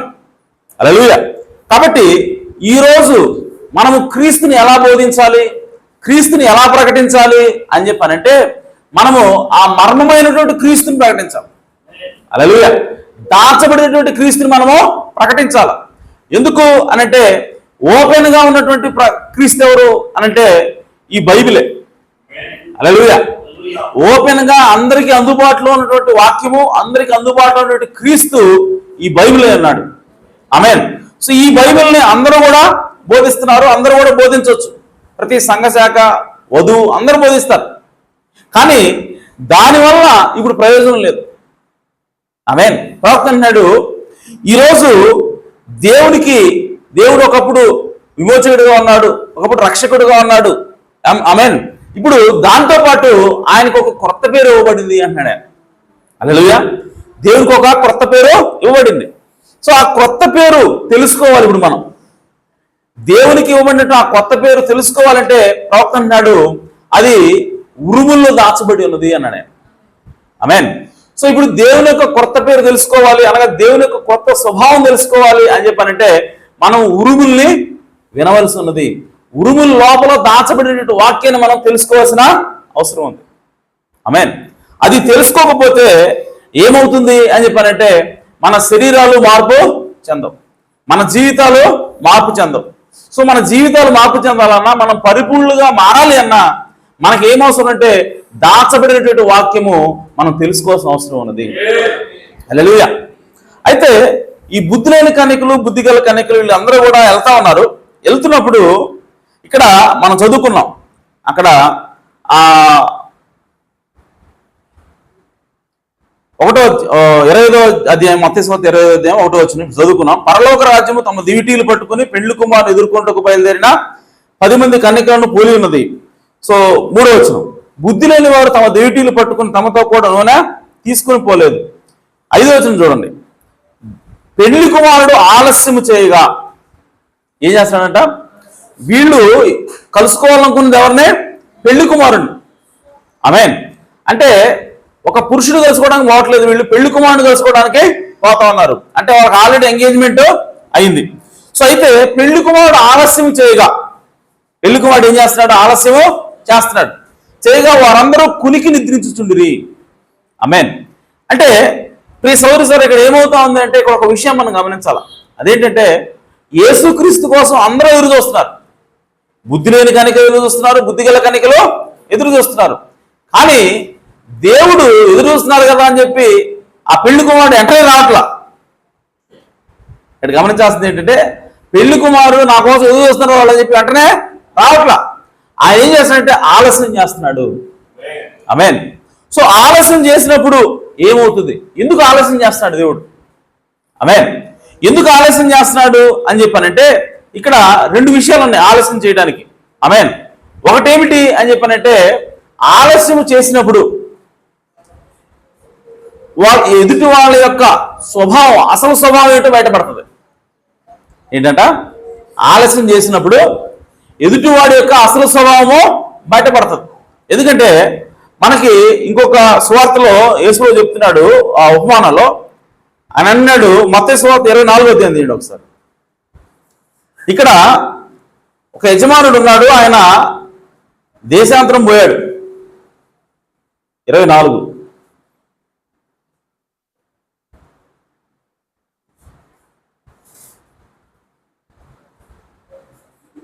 మత్తయి సువార్త 24వ అధ్యాయము 45వ వచనం. ఆలస్యం చేస్తుంటే, ఆలస్యం ఎందుకు చేస్తున్నాడు దేవుడు? ఆలస్యం చేయటం వల్ల 2 కార్యాలు జరుగుతున్నాయి. ఒకటి, నిజమైనటువంటి స్వభావం ఏంటో బయటపడుతుంది. ఎవరైతే ఎదురు చూస్తున్నారో ఆయన కోసము వాళ్ళలో ఉన్నటువంటి నిజమైన స్వభావం బయటపడుతుంది. 45వ వచనం, యజమానుడు వచ్చినప్పుడు ఏ దాసుడు 45వ వచనం, యజమానుడు తన ఇంటి వారికి తగిన వేళ అన్నం పెట్టుటకు వారిపైన ఉంచిన నమ్మకమైన వాడును బుద్ధిమంతుడునైన దాసుడెవడు? యజమానుడు వచ్చినప్పుడు ఏ దాసుడు ఎలాగో చేయుచుండుట అతడు కనుగొనునో ఆ దాసుడు ధన్యుడు. అతడు తన యావదాస్తి మీద వారిని ఉంచునని మీతో నిశ్చయముగా చెబుతున్నాను. సో ఎవరైతే తన యజమానుడు చెప్పినట్టుగా చేస్తాడు. ఆమేన్. సో మన యజమానుడు వెళ్ళాడు, దూరం వెళ్ళాడు, సో రావడానికి ఆలస్యమైంది. అయినా సరే ఈ దాసుడు ఏం చేస్తా ఉన్నాడు? యథార్థంగా ప్రవర్తిస్తున్నాడు. తను ఏం చేయాలో అదే చేస్తున్నాడు. ఆమేన్. అయితే ఇప్పుడు 48వ వచనం, అయితే దుష్టుడైన ఒక దాసుడు నా యజమానుడు ఆలస్యం చేయుచున్నాడని తన మనసులో అనుకొని తన దోడి దాసులను కొట్ట మొదలుపెట్టి త్రాగుబోతులతో త్రాగుచూ ఉంటే ఆ దాసుడు కనిపెట్టని దినములో వాడు అనుకున్న గడిలోను వాని యజమానుడు వచ్చి వారిని నరికించి వేషధారుతో కూడా వానికి పాలు నియమించును. ఆమేన్. ఇక్కడ 2 దాసులు కనబడుతున్నారు. ఒకడే యజమానుడు, 2 దాసులు. సో మొదటి దాసుడేమో యజమానుడు ఇంకా రాలేదు, ఆలస్యం అవుతోంది అని తెలిసి ఆయన ఏం చేస్తా ఉన్నాడంటే ఇంకా తను ఏం చేయాలో అది చేస్తా ఉన్నాడు. ఇంకొక దాసుడు ఏంటంటే ఆలస్యం అవుతుంది చూసి, తన యజమాని ఇంకా రావటం ఆలస్యం అవుతుంది చూసి అడిగినట్టు తన తోడి దాసులను కొడుతున్నాడు. అక్రమారులతో కలిసి, దుష్టులతో కలిసి వాడు మందు దాగి ఈ తన తోడి దాసులందరినీ కూడా హింసిస్తా ఉన్నాడు. వీడు చెడ్డదాసుడు. ఆమేన్. అంటే ఇక్కడ ఏమవుతా ఉందనంటే యజమానుడి యొక్క రాకడ ఆలస్యమైనప్పుడు ఈ దాసుని యొక్క స్వభావం బయటపడతా ఉంది. ఆమేన్. అంటే మంచివాడి స్వభావము మంచిగా బయటపడుతుంది, చెడ్డవాడి స్వభావము చెడ్డగా బయటపడుతుంది. అంటే దేవుని యొక్క రాకడ ఆలస్యం అవుతుంది అని అంటే దాని అర్థం ఏంటంటే ఇక్కడ ఫిల్టరేషన్ జరగటం కోసము. హల్లెలూయా. దేవుడు ఎప్పుడైనా ఆలస్యం చేస్తాడంటే అర్థం ఏంటంటే అక్కడ ఏం జరుగుతుంది? ఏర్పాటు చేస్తాడు, ఆయన వేరు చేస్తూ ఉంటాడు. ఆమేన్. ఎవరైతే దుష్టులు ఉన్నారో, ఎవరైతే దేవుని సంబంధులు కాకుండా ఉన్నారో వాళ్ళందరినీ కూడా దేవుడు వాళ్ళ యొక్క స్వభావాన్ని బయటపెట్టి తద్వారా వాళ్ళని దేవుడు వేరు చేయడం కోసమే ఎప్పుడు కూడా దేవుడు ఆలస్యము చేస్తూ ఉంటాడు. ఆమేన్. అయితే ఇక్కడ ఇంకో విషయం మనం గమనించాలి. అదేంటంటే మంచి దాసుడు ఉన్నాడు కదా, అతను ఏం చేస్తున్నాడు చూడండి. అసలు దాసుడు చేయవలసిన పని ఏంటో అతను చేస్తున్నాడు. ఏంటంట దాసుడు చేసేది అని అంటే యజమానుడు తన ఇంటి వారికి తగిన వేళ అన్నం పెట్టుటకు వారిపైన ఉంచిన నమ్మకమైన బుద్ధిమంతుడు. యజమానుడు దాసుణ్ణి తన ఇంటి వారి మీద పెట్టాడు. ఎందుకు పెట్టాడో చెబుతున్నాడు ఇక్కడ. ఎందుకు పెట్టాడంట? తగిన వేళ అన్నం పెట్టడానికి. జాగ్రత్త గమనించండి. ఇక్కడ యజమానుడు ఊరికి బయటికి వెళ్తా ఉన్నాడు. వెళ్తూ వెళ్తూ తన ఇంటి వారి మీద ఒక దాసుణ్ణి అధికారిగా పెట్టి వెళ్తున్నాడు. ఎందుకు అధికారిగా పెట్టాడు ఆ దాసుణ్ణి అని అంటే తగిన సమయంలో ఆహారం పెట్టాలంట. హల్లెలూయా. ఇక్కడ గుర్తుంచుకోండి, తగిన సమయంలో ఆహారం పెట్టాలి. అంటే తగిన ఆహారాన్ని పెట్టాల, సమయానికి తగ్గ ఆహారం పెట్టాల. అది దాసుడి యొక్క పని అయినది. హల్లెలూయా. సో ఇప్పుడు దేవుడి రాజ్యంలో దాసుడు ఎవరు అంటే ప్రవక్త ఉన్నాడు. ఆమేన్. దేవుని ఆ రాజ్యంలో దాసులు ఎవరంటే ఆ ప్రవక్త కింద పనిచేసేటువంటి 5 పరిచర్య, 5 రకాల పరిచర్యలే ఉన్నాయి. వీళ్ళ యొక్క పని ఏమిటి అని అంటే ఋతువులకు తగిన ఆహారాన్ని పెట్టాలి. ఆమేన్. సమయానికి తగిన ఆహారాన్ని పెట్టాలి. ఆ కాలం ఏంటో ఆ కాలాన్ని వివేచించి ఆ కాలానికి ఏ వాక్యం అవసరమో ఆ వాక్యాన్ని పెట్టేవాడే నిజమైనటువంటి యథార్థమైన దాసుడు అన్నాడు. హల్లెలూయా. సో అసలు దేవుడు దాసుని పెట్టేది దానికోసం అంట. ఈ ఉపమానం ప్రకారము యజమానుడు దాసుని పెట్టేది దేనికోసం అంటే ఋతువులకు అనగా కాలానికి సరిపోయే ఆహారాన్ని పెట్టడం కోసమే, తగిన సమయంలో ఆహారాన్ని పెట్టడం కోసమే యజమానుడు దాసుని పెడతా ఉన్నాడు. సో ఈరోజు ప్రియ సోదరి సోదరులారా, వాక్యము అంటే ఈ బైబిల్లో ఉన్నదంతా వాక్యమే. ఈ బైబిల్లో రాయబడిన ప్రతిదీ కూడా దేవుని వాక్యమే. కానీ ఇందులో ఋతువుకు తగిన ఆహారం ఉన్నది, ఋతువుకు తగిన వాక్యం ఉన్నది. అనగా ఇది 7వ సంఘకాలము, ఇది లౌకిక సంఘకాలము. ఈ సంఘకాలానికి తగిన వాక్యం ఒకటి ఉంటుంది. ఇప్పుడు నమ్మకమైన దాసుడు ఎవరు? ఆమేన్. నమ్మకమైన దాసుడు ఎవరు అని అంటే ఈ కాలంలో ఈ బైబిల్ మొత్తంలో, ఆమేన్, ఈ బైబిల్ మొత్తంలో కూడా ఈ కాలానికి ఏ వాక్యం అయితే అవసరమో ఆ వాక్యాన్ని పెట్టేవాడే నిజమైనటువంటి నమ్మకమైన దాసుడు ఉన్నాడు. హల్లెలూయా. ఎందుకంటే ఆ ఋతువులకు తగిన ఆహారమే ఆ ఇంటి ప్రజలకి మేలు చేస్తుంది. ఆ ఇంటి ప్రజలకు కావాల్సింది ఆ ఋతువులకు తగిన ఆ వేళకు తగిన ఆహారం కావాలా. హల్లెలూయా. అలా పెట్టేవాడే నిజమైనటువంటి దాసుడై ఉన్నాడు. ఆమేన్. కాబట్టి ప్రియ సోదరి సోదరులారా, ఈ లేఖనాన్ని బట్టి ఈ ఉపమానాన్ని బట్టి మనకు ఏమర్థం అవుతా ఉంది అని చెప్పానంటే కాలానికి తగిన వాక్యం ఉన్నది. అర్థమవుతుందా? ప్రవక్త ఎందుకు ఆ మాట మాట్లాడుతున్నాడు? ఋతువుకు సరిపడా ఆహారము, ఋతువుకు తగిన ఆహారము అన్న మాట దేవుడు ప్రవక్త ఎందుకు వాడుతున్నాడంటే ఇదిగో యేసు చెప్పాడు కాబట్టి. హల్లెలూయా. సో దాసుని యొక్క పని ఏమిటంటే ఋతువులకు తగిన ఆహారాన్ని పెట్టాలా, అలాగే ఈ కాలానికి తగిన ఆహారము పెట్టాలి. సో కాబట్టి ఈరోజు నువ్వు నేను రక్షించబడాలి, నీవు నేను ఎత్తబడాలి. ఈరోజు మనకు తగిన ఆహారం ఏంటి? ఈ కాలానికి తగిన ఆహారం ఏంటి అని అంటే యేసుక్రీస్తు నామములో బాప్తిసం తీసుకోండి, ఆత్మపరిచర్య చేయండి. ఇవన్నీ ఒక ఎత్తు అయితే, ఆమేన్, ఈ కాలానికి కావాల్సింది ఏంటి అంటే 7 ముద్రలో ఏమున్నది? హల్లెలూయా. దాచబడినటువంటి మర్మాలు బయలుపడతాయని చెప్పి వాక్యంలో రాయబడింది. 7వ దూత పలుకు దినములలో ప్రవక్తలకు తెలిపిన సువార్త ప్రకారము సమస్త మర్మము సమాప్తం అవుతుందని ఉన్నది. అదేంటో చెప్పాలి ఇప్పుడు. హల్లెలూయా. ఆ మర్మం ఏంటో ఇప్పుడు సంఘానికి చెప్పాలి. అదే ఋతువులకు కావాల్సిన ఆహారమైనది. హల్లెలూయా. బాప్తిసం తీసుకోండి, మారు మనసు పొందండి, ఇవన్నీ అందరూ చెప్పేదే. ఆమేన్. అది జనరల్ ఆహారం. కానీ ఈ గడికి, ఈ కాలానికి మనకి ఏ వాక్యం అవసరమైనది? ఎందుకనంటే ఈ సమయం ఏంటంటే ఎత్తబడే సమయం. ఈ సమయం ఏంటి? ఎత్తబడే సమయం. కాబట్టి నీ శరీరం మార్పు చెందాల. నీ శరీరం మార్పు చెందాలంటే ఏదో ఒక స్పెషల్ కావాలి నీకు, ఏదో ఒక స్పెషల్ ఐటెం కావాలి నీకు. ఆమేన్. ఇప్పుడు కూరగాయలు తింటానంటే కుదరదు. ఆమేన్. ఆకుకూరలు తింటానంటే కుదరదు. నీకు స్పెషల్ ఆహారం కావాలి ఇప్పుడు. హల్లెలూయా. బలమైనటువంటి ఆహారం కావాలా, సూపర్ ఫుడ్ కావాలి ఇప్పుడు నీకు. హల్లెలూయా. అతీతమైన ఆహారం కావాలి ఇప్పుడు. ఆమేన్. సో కాబట్టి మన శరీరం రెప్పపాటులో మార్పు చెంది ఈ భూమి ఆకర్షణని అధిగమించి మనం ఆ రెప్పపాటులో ఆకాశంలోకి వెళ్ళాలంటే, ఎత్తబడాలంటే ఈ సోదరి సోదరా కూరగాయల భోజనం, ఆకుకూరలు తింటే సరిపోదు ఇప్పుడు. ఆమేన్. ఇప్పుడు ఋతువుకు తగిన ఆహారం కావాలి. ఆ ఋతువు తగిన ఆహారం ఏమిటి అంటే దాచబడినటువంటి 7 ముద్రలో దాచబడినటువంటి వాక్యం ఇప్పుడు కావాలి మనకి. హల్లెలూయా. అందుకోసమే ఈ 10 మంది కన్యకల్లో 5గురు బుద్ధి గల వాళ్ళు ఉన్నారు కదా, వాళ్ళు మాత్రమే దేవుని కలుసుకున్నారు. వాళ్ళు మాత్రం పెళ్లి కుమారుడు కలుసుకున్నారు. దానికి కారణం ఏంటంటే అందరి దగ్గర గుడ్లో నూనె ఉంది, కానీ వీళ్ళ దగ్గర మాత్రమే ఎక్స్ట్రా ఆయిల్ ఉన్నది. ఎవరికి తెలియని నూనె వాళ్ళ దగ్గర ఉన్నది. సో ఆ ఎవరికి తెలియనటువంటి నూనె, ఆ దాచబడినటువంటి నూనె వాళ్ళ దగ్గర ఉంది కాబట్టి వాళ్ళు పెళ్లి కొడుకుని తెలుసుకోగలిగారు. హల్లెలూయా. అలాగే ఈ రోజు కూడా మన పెళ్లి కుమారుడు యేసుక్రీస్తుని మనం మధ్యాకాశంలో కలుసుకోవాలంటే ఆమేన్, ఈ సంఘ శాఖల దగ్గర ఎవరి దగ్గర లేనటువంటి ఒక ప్రత్యేకమైనటువంటి నూనె నీకు కావాల్సి ఉన్నది. ఆమేన్. ఆ నూనె దాచబడి ఉన్నది. అది ఎవరికి కూడా తెలియదు. కేవలం కొంతమందికి మాత్రం అదే ఉంటది. ఆమేన్. అది అందరికీ ఉండదు. సో కాబట్టి ఆ వాక్యం ఏదైతే ఉన్నదో ఆ వాక్యం నువ్వు తెలుసుకోవాలా. హల్లెలూయా.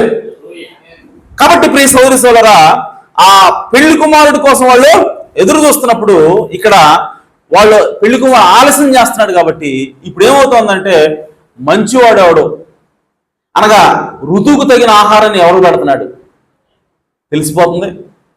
అలాగే చెడ్డవాడు ఎవడు ఆహారం పెట్టకపోగా వాళ్ళు దోచుకుని తింటున్నారు, వాళ్ళు కొడుతున్నారు, వాళ్ళ మీద మోయలేని భారాలు పెడుతున్నారు. సో ఇటువంటి చెడ్డదాసులు ఎవరో ఇప్పుడు బయటపడతా ఉన్నది. ఆమేన్. కాబట్టి పెళ్లి కుమారుడు ఆలస్యం చేస్తున్నాడు అని అంటే దేవుడు రావటం ఆలస్యం అవుతూ ఉన్నదంటే దాని అర్థము దేవుడు మన యొక్క నిజమైనటువంటి స్వభావాన్ని బయట పెట్టాలనుకుంటున్నాడు. హల్లెలూయా. సో దేవుని యొక్క ఆలస్యము మన యొక్క నిజమైనటువంటి స్వభావాన్ని బయటికి తెస్తుంది. ఆమేన్. అది మొదటిది. రెండవది ఏమిటి అని చెప్పానంటే దేవుడు ఆలస్యం చేసినప్పుడు ఆమేన్ పునరుద్ధానాన్ని తీసుకొని వస్తాడు. ఆమేన్. దేవుడు ఆలస్యం చేస్తున్నాడంటే పునరుద్ధానము వస్తుంది. సో పునరుద్ధానాన్ని యాక్టివేట్ చేసే ముందు దేవుడు ఏం చేస్తాడంటే ఆలస్యం చేస్తాడు. హల్లెలూయా. బేతనీ అనే గ్రామంలో యేసు ప్రభు యొక్క ఫ్రెండ్ లాజరు ఉన్నాడు. వాళ్ళ అక్క చెల్లెళ్ళు ఉన్నారు. యేసు ప్రభు సువార్త ప్రకటిస్తే ఎక్కడో ఉన్నాడు. ఈలోపు లాజరు జబ్బు పడ్డాడు.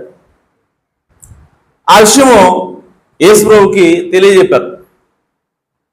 తెలియజెప్పిన తర్వాత వాళ్ళు వచ్చి యేసుక్రీస్తు తెలియజెప్పారు. తెలియజెప్పిన తర్వాత ఇప్పుడు యేసు ప్రభు అంటాడు అక్కడే 2 రోజులు ఉన్నాడు ఇంకా. ఆమేన్. లాజరు జబ్బు పడ్డాడు అని చెప్పారు. చెప్పిన తర్వాత కూడా యేసు ఎక్కడ పోలేదంట. ఆడనే ఇంకా 2 రోజులు ఉన్నాడంట. శిష్యులందరం ఉంటారంట, ఇంకా సర్దుకోపోయి బట్టలని సర్దేసి పోవాలి మనం లాజరు దగ్గరికి, యజమానుడు చెబుతాడు ఇక మనకి గురువుగారు అని చెప్పి అనుకుంటున్నారంట. అనుకుంటే నేను కదలట్లేదంట.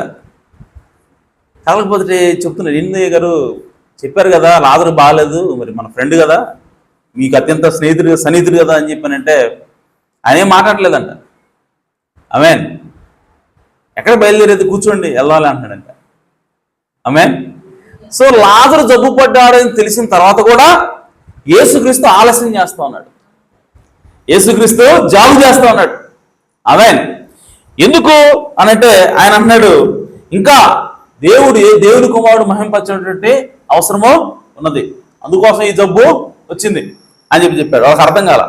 ఇంకా అంటున్నాడు 2 రోజుల తర్వాత ఇప్పుడు అంటున్నాడు, మన సహోదరుడు లాజరు నిద్రించుతున్నాడు అన్నాడు ఆయన. జబ్బు పడ్డాడన్న విషయం ఎలా తెలిసింది? వాళ్ళు పంపిస్తే వచ్చి చెప్పడం వల్ల తెలిసింది. ఇప్పుడు యేసుప్రభువు అంటున్నాడు 2 రోజుల తర్వాత, అక్కడే ఉండి ఆడైపోకుండా ఆయన అంటున్నాడు, మన సహోదరుడు లాజరు నిద్రించుతున్నాడు అన్నాడు ఆయన. ఇది ఎవరు చెప్పారు ఆయనకి? ఎవరు చెప్పలా, ఆయన తెలిసింది. అంటే యేసుక్రీస్తు అక్కడే జాగు చేస్తా ఉన్నాడు. జబ్బు పడ్డాడని తెలిసిన తర్వాత కూడా ఆయన ఇంకా వెయిట్ చేస్తున్నాడు, ఇంకా లేట్ చేస్తున్నాడు. ఎప్పటిదాకా లేట్ చేశాడంటే చచ్చిపోయిన వరకు లేట్ చేశాడు అంట. హల్లెలూయా. సో లేట్ చేసి ఇప్పుడు శిష్యులు చెప్తున్నాడు, మన సహోదరుడు నిద్రించుతున్నాడు కాబట్టి మనం లేపడానికి పోదాం అంటున్నాడు. అప్పుడు వాళ్ళు అంటున్నారు, మొన్నేమో సీరియస్గా ఉంది, హాస్పిటల్లో ఉన్నారు, ఐసీలో పెట్టారు అని చెప్పారు కదా, ఇప్పుడేమో గురువు గారు నిద్రిస్తున్నాడు అని చెప్పంటే రెస్ట్ తీసుకుంటాడేమో, ఇది బాగుపడ్డాడు, సో మమ్మల్ని చూద్దామని అమ్మన్నారంట వీళ్ళు శిష్యులు. అనగానే యేసుప్రభువు అన్నాడు, వీళ్ళకి అర్థం కాలేదు అబ్బాయి చెప్పి, అబ్బాయి లాజరు చనిపోయాడు అని చెప్పాడు. నిద్రిస్తున్నాడంటే చనిపోయాడు. సో కాబట్టి ఇప్పుడు మనం అక్కడికి వెళ్దాం చూడటానికి అని చెప్పి వెళ్ళారు. వెళ్ళిన తర్వాత ఇప్పుడు యేసుప్రభువు ఎందుకు ఆలస్యం చేశాడో మనకి అర్థమవుతుంది. ఆయన పోయిన తర్వాత ఆ సహోదరులు వచ్చి మాట్లాడుతున్నాడు, ఆ లాజరు యొక్క అక్క చెల్లెళ్ళు వచ్చి మాట్లాడారు, అయ్యా నువ్వు కనుక ఇక్కడ ఉండుంటే సహోదరుడు లాజరు చనిపోయాడు కాదు అని చెప్పి అంటుంది. అంటే ఆయన అంటున్నాడు, ఇప్పుడు కూడా నువ్వు నమ్మితే అతను లేస్తాడు. ఆమేన్. నువ్వు నమ్మితే లేస్తాడని చెప్పంటే ఆమె అంటుంది, అవునయ్యా పునరుద్ధానం ఏదో ఒకటి ఉన్నది, ఆ రోజున లేస్తాడని నేను నమ్ముతున్నాను అని చెప్పంటే ఇప్పుడు యేసుప్రభువు అంటున్నాడు, ఆ పునరుద్ధానాన్ని నేనే. హల్లెలూయా. ఆ పునరుద్ధానాన్ని నేనే. సో నిన్న నేడు నిరంతరం ఒకరే రీతిగా ఉన్నాను నేను. నిన్న వస్తే లేపగలడు, బతికించడం అన్నావు కదా. ఆమేన్. ఈ రోజు వచ్చినా కూడా నేను అదే పని చేయగలను, రేపు వచ్చినా కూడా నేను అదే పని చేయగలను. ఎందుకంటే ఆ పునరుద్ధానాన్ని నేను. హల్లెలూయా. పునరుద్ధానం అనేది ఒక సంఘటన కాదని వాడుతున్నాడు. పునరుద్ధానం అనేది ఒక సంఘటన కాదు, పునరుద్ధానం అనేది ఒక వ్యక్తి ఉన్నాడు. ఆ వ్యక్తి ఎవరంటే యేసుక్రీస్తు అన్నాడు. హల్లెలూయా. సో యేసుక్రీస్తు అక్కడ ఉన్నాడు కాబట్టి అని అన్నాడు, నేనే జీవమును, నేనే పునరుద్ధానాన్ని. ఆమేన్. నా యందు విశ్వాసం ఉంచినాడు తిరిగి లేస్తాడు, చనిపోయి తిరిగి లేపుతాను అన్నాడు ఆయన. కాబట్టి ఈ సోదరులారా ఆయన అన్నాడు, నేనే పునరుద్ధానం కాబట్టి నేను లేపుతానమ్మా అన్నాడు. ఆమేన్. సో అక్కడికి వెళ్ళిన తర్వాత ఆయన అన్నాడు, ఆ రాయిని తొలగించండి అని చెప్పంటే రాయిని తొలగించారు. ఇప్పుడు యేసుక్రీస్తు బిగ్గరగా లాజరు అని చెప్పి పిలిచినప్పుడు లాజరు ఆ కట్టలతోటి బయటకు వచ్చాడు. అక్కడ పునరుద్ధానము జరిగింది. ఆమేన్. అంటే దేవుడు ఆలస్యం చేస్తున్నాడు అని చెప్పానంటే అక్కడ పునరుద్ధానం జరగవలసినది. హల్లెలూయా. సో ఇక్కడ కూడా దేవుడు మనకి ఆ పెళ్లి కుమారుడు ఆలస్యము చేస్తున్నాడు. ఎందుకనంటే అక్కడ మీరు గమనిస్తే ఆ పెళ్లి కుమారుడు వచ్చిన తర్వాత, పెళ్లి కుమారుడు వస్తున్నా అని చెప్పి కాక కనబడిన తర్వాత పెళ్లి కుమారుడు వచ్చే సమయానికి ఏంది, అక్కడ 10 మంది నిద్రపోతున్నారు కూడా లేచారు. హల్లెలూయా. అంటే ఒక పునరుద్ధానం జరగబోతున్నదని దేవుడు చూపిస్తా ఉన్నాడు. ఆమేన్. సో కాబట్టి ఆ పునరుద్ధానం ఎక్కడికి తీసుకెళ్తుంది అంటే ఆ పునరుద్ధానము 2వ నూనె దగ్గర తీసుకెళ్తుంది. ఆ పునరుద్ధానంలో వాళ్ళు ఏం అనుకుంటారంటే మాకు 2వ నూనె ఉన్నది. ఆమేన్. బుద్ధిగల కన్యకలు ఏం అనుకుంటారంటే మా దగ్గర 2వ నూనె ఉంది కాబట్టి ఇప్పుడు మేము పెళ్లి కుమారుని కలుసుకుంటాము. అంటే ఆ పునరుద్ధానం అయిపోయిన తర్వాత పెళ్లి కుమార్తెకి ఏమొస్తుందంటే ఎత్తబడే విశ్వాసం వస్తుంది. ఆ నూనెని వాళ్ళు గుర్తిస్తారు, ఆ నూనెని వాళ్ళు వాడతారు. కాబట్టి ఇప్పుడు వాళ్ళు ఆ డ్యూటీలు వెలిగించుకొని ఇప్పుడు పెళ్లి కుమారుని కలుసుకోవడానికి వాళ్ళు వెళ్తారు. కాబట్టి అనగా పునరుద్ధానం జరుగుతుంది, ఎత్తబాటు జరుగుతుంది. కాబట్టి ప్రియ సోదరి సోదరులారా, ఈరోజు ఆ బుద్ధిగల కన్యకలు ఎవరంటే వధువై ఉన్నది. ఆ 2వ నూనె ఏమిటంటే ముద్రలో దాచబడినటువంటి వాక్యాన్ని బయలుపరచడమే ఆ 2వ నూనె ఉన్నది. సో ఈరోజు దేవుణ్ణి కలుసుకోవడానికి, ఈరోజు ఎత్తబాటు నీకు కావాలి అంటే ఆ ముద్రించబడినటువంటి వాక్యం యొక్క బయలుపాటు నీకు అవసరమైనది. హల్లెలూయా. కాబట్టి ఆ 2వ నూనె మనకి ఎంతో ప్రాముఖ్యమైనది. అలాగే పౌలు గారు ఏం మాట్లాడుతున్నాడు అని చెప్పానంటే ఆయన అంటున్నాడు, నేను క్రీస్తుని ప్రకటిస్తున్నాను. ఎలా ప్రకటిస్తున్నాను అని చెప్పానంటే మర్మమైన క్రీస్తుని ప్రకటిస్తున్నాను అంటున్నాడు ఆయన. ఆమేన్. ఎలా ప్రకటిస్తున్నాడంట? మామూలు క్రీస్తుని కాదు, మర్మమైన క్రీస్తునే ప్రకటిస్తున్నాను. ఎందుకు అనంటే మర్మమైన క్రీస్తుని ప్రకటించినప్పుడే మనం పరిపూర్ణ అవుతామంట. ఆమేన్. మర్మమైనటువంటి క్రీస్తుని ప్రకటించినప్పుడే అది మనకి మహిమ తీసుకొస్తుందని బైబిల్ తెలియజేస్తా ఉంది. కాబట్టి ప్రియ సోదరి సోదరా, ఈరోజు మన జీవితాలు మార్పు చెందాలి అని అంటే మర్మాలు తెలుసుకోవాలి. ఈరోజు మన జీవితాలు మార్పు చెందాలి అంటే లోపల అంతర్లీనంగా అంతర్భాగంలో దేవుడు ఏ ఉద్దేశంతో అయితే వాక్యం రాశాడో దాన్ని బయటికి తీసుకుని రావాలి. హల్లెలూయా. అనగా బైబిల్లో ఉన్నటువంటి ప్రతి వచనంలో కూడా క్రీస్తుని చూడగలగాలి మనము. అప్పుడే మనం మర్మమైనటువంటి క్రీస్తుని ప్రకటిస్తా ఉన్నాం, మర్మమైనటువంటి క్రీస్తుని మనము తెలుసుకుంటా ఉన్నాం. కాబట్టి ఆ మర్మమైనటువంటి క్రీస్తు మన హృదయంలోకి వస్తాడు, మన హృదయాన్ని మార్పు చెందిస్తాడు. అప్పుడు మనం పరిపూర్ణమే అవుతాం. ఆమేన్. ఈరోజు సంఘశాఖను చూడండి, వాళ్ళు బల్లల గుద్ది బోధిస్తా ఉన్నారు. ఆమేన్. మీరు వ్యభిచారం చేయొద్దు, దొంగతనం చేయొద్దు, అది చేయొద్దు, ఇది చేయొద్దు అని వాళ్ళు బల్లల గుద్ది బోధిస్తా ఉన్నారు. కానీ వాళ్ళ జీవితంలో మార్పు రావట్లేదు. ఆమేన్. కానీ నిజంగా వాళ్ళ జీవితంలో ఎప్పుడు మార్పు వస్తుందంటే పౌలు గారు చెప్తున్నాడు, మర్మమైనటువంటి క్రీస్తుని ప్రకటించినప్పుడు వాళ్ళు పరిపూర్ణులు అవుతారు. హల్లెలూయా. ఈరోజు ఆ 7 ముద్రలు నువ్వు తెలుసుకుంటే, ఆ 7 ముద్రలో దాచబడినటువంటి వాక్యం నువ్వు తెలుసుకుంటే అప్పుడు నీకేమవుతుందంటే బైబిల్ మొత్తం కూడా ఓపెన్ అవుతుంది. 7 ముద్రలు ఒక్కటే నువ్వు తెలుసుకుంటే నీకు ఓపెన్ అయితే బైబిల్ మొత్తము ఓపెన్ అవుతుంది. ఈ బైబిల్లో ఉన్నటువంటి ప్రతి మర్మం కూడా ఆమేన్ నీకు తేటగా కనపడతా ఉంటుంది. అనగా బైబిల్ మొత్తం కూడా నీకు తేటగా అర్థమవుతుంది. కాబట్టి ఆ జ్ఞానం అనేది, ఆ గ్రహింపు అనేది, ఆ ప్రత్యక్షం ఏం చేస్తుందంటే మన హృదయాన్ని మార్పు చెందిస్తుంది. హల్లెలూయా. అప్పుడు మనం పరిపూర్ణము అవుతాము. కాబట్టి ఈరోజు మన యొక్క వర్తమానం ప్రకటించడానికి, సంఘశాఖల్లో వర్తమానం ప్రకటించడానికి చాలా తేడా ఉంది. ఆమేన్. వాళ్ళు మోటివేషన్గా స్పీకింగ్ ఇస్తూ ఉంటారు అనమాట. మోటివేషన్గా మాట్లాడుతుంటారు. అంటే నువ్వు అది చేయకూడదు, ఇది చేయకూడదు, నువ్వు మోరల్గా నీతిగా ఉండాలి, బ్రతకాలి, మంచిదే కాదంటలేదు. కానీ అలా బోధించడం వల్ల అవతలోడి జీవితము మారదు. కానీ వాక్యాన్ని నువ్వు మర్మంగా బోధించు, మర్మాలను నువ్వు బయటికి తీసుకొచ్చి బోధించు. ఆమేన్. దాచబడినటువంటి క్రీస్తు నువ్వు బయటికి తీసుకొచ్చి చూపించు. హల్లెలూయా. బైబిల్లో ఉన్నటువంటి దాచబడినటువంటి క్రీస్తు మనం ఎప్పుడైతే చూస్తామో అదేం చేస్తుందంటే మన హృదయానికి ఏదో చేస్తుంది, మన జీవితానికి ఏదో చేస్తుంది. అమ్మా, దేవుడు ఇంత చిన్న వాటిలో దీన్ని ఇంత ఉపమర్మాన్ని దాచుంచాడా, కాబట్టి దేవుడు నిజంగా ఉన్నాడు. హల్లెలూయా. సో దేవుడి జ్ఞానం నిజమైంది, ఈ బైబిల్ సత్యమైంది అన్నటువంటి గ్రహింపు మనకు వస్తుంది. కాబట్టి మన జీవితంలో అది మారుస్తుంది. హల్లెలూయా. కాబట్టి ప్రవక్త అంటున్నాడు, ఆ మాట నేను చదువుతాను. ప్రవక్త అంటున్నాడు, మర్మాలు తెలుసుకున్నప్పుడే అది మన జీవితాన్ని మారుస్తుంది అంటున్నాడు ఆయన. కిన్స్మన్ రిడీమర్, సమీప బంధువుడు విమోచకుడు అనే వర్తమానంలో ప్రవక్త 40వ పారాలో మాట్లాడుతున్నాడు. రూతు గ్రంథాన్ని బైబిల్లో చేర్చడానికి చాలా డిస్కషన్ జరిగిందంట. ఎందుకంటే చాలా మంది అన్నారంట ఇది ఒక ప్రేమ లేఖలాగా ఉంది, ఒక ఇద్దరు వ్యక్తులకు మధ్య జరిగినటువంటి ప్రేమ కలాపంలాగా ఉంది కదా, దీన్ని పెట్టాల్సిన అవసరం ఏంటి అని చెప్పి చాలా మంది చాలా రకాలుగా డిస్కషన్ చేశారు. డిస్కషన్ చేసిన తర్వాత ఎలా వాళ్ళ మళ్ళీ దాన్ని బైబిల్లో పొందుపరచాలన్న నిర్ణయానికి వచ్చి నిర్ణయంలో పెట్టారు. పెట్టిన తర్వాత ప్రవక్త అంటున్నాడు, if it is just a love story, ఇది కేవలం ప్రేమ కథే అయితే, ఏది రూతు గ్రంథం ప్రేమ కథ అయితే, why would the writers and ancient sages accept this book as inspired? ఆ పాత కాలంలో ఉన్నటువంటి రచనకారులు, గ్రంథకర్తలు, వీళ్ళందరూ కూడా ఈ గ్రంథము ఇన్స్పైర్ చేయబడింది, దేవుని చేత ప్రేరేపించి రాయబడింది అని వాళ్ళు అందరూ ఏకతాటి మీదకి ఒక నిర్ణయాన్ని ఎందుకు వచ్చారు అంటున్నాడు నేను. అంటే ఆ రోజున డిస్కషన్ జరిగింది, ఇది అసలు దేవుని ఆత్మ చేత ప్రేరేపించబడి రాయించినట్టు గ్రంథమేనా, లేదంటే జస్ట్ కేవలం ఒక నార్మల్ లవ్ స్టోరీ ఇది అని చెప్పి డిస్కషన్ జరిగిన తర్వాత వాళ్ళు తీసుకొచ్చి దీన్ని ఖచ్చితంగా బైబిల్లో పెట్టాల్సిందే అని నిర్ణయానికి వాళ్ళు వచ్చి పెట్టేదాన్ని. ఎందుకు పెట్టారు అన్నట్టు ప్రవక్త అంటే, అక్కడ దేవుని ఆత్మ చేత ప్రేరేపించబడిందని నమ్మకపోతే ఆ సమయంలో బైబిల్ని పొందుపరిచేవాళ్ళు ఇక్కడ పెట్టి ఉండేవాళ్ళు కాదు.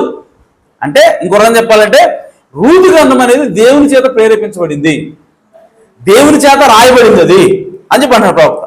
బికాస్ ఎందుకు దేవుని చేత రాయబడింది అది అని అంటే ప్రవక్త, ఎందుకంటే there is a hidden revelation in it, దానిలో దాచబడినటువంటి ప్రత్యక్షత ఉన్నది. ఎందులో రూతు గ్రంథంలో దాచబడినటువంటి ప్రత్యక్షత ఒకటి ఉన్నది. And in this hidden revolution you catch the real meaning. నువ్వు ఎప్పుడైతే ఈ దాచబడినటువంటి ప్రత్యక్షత నువ్వు గ్రహిస్తావో అప్పుడు నీకు నిజమైనటువంటి అర్థం తెలుస్తుంది.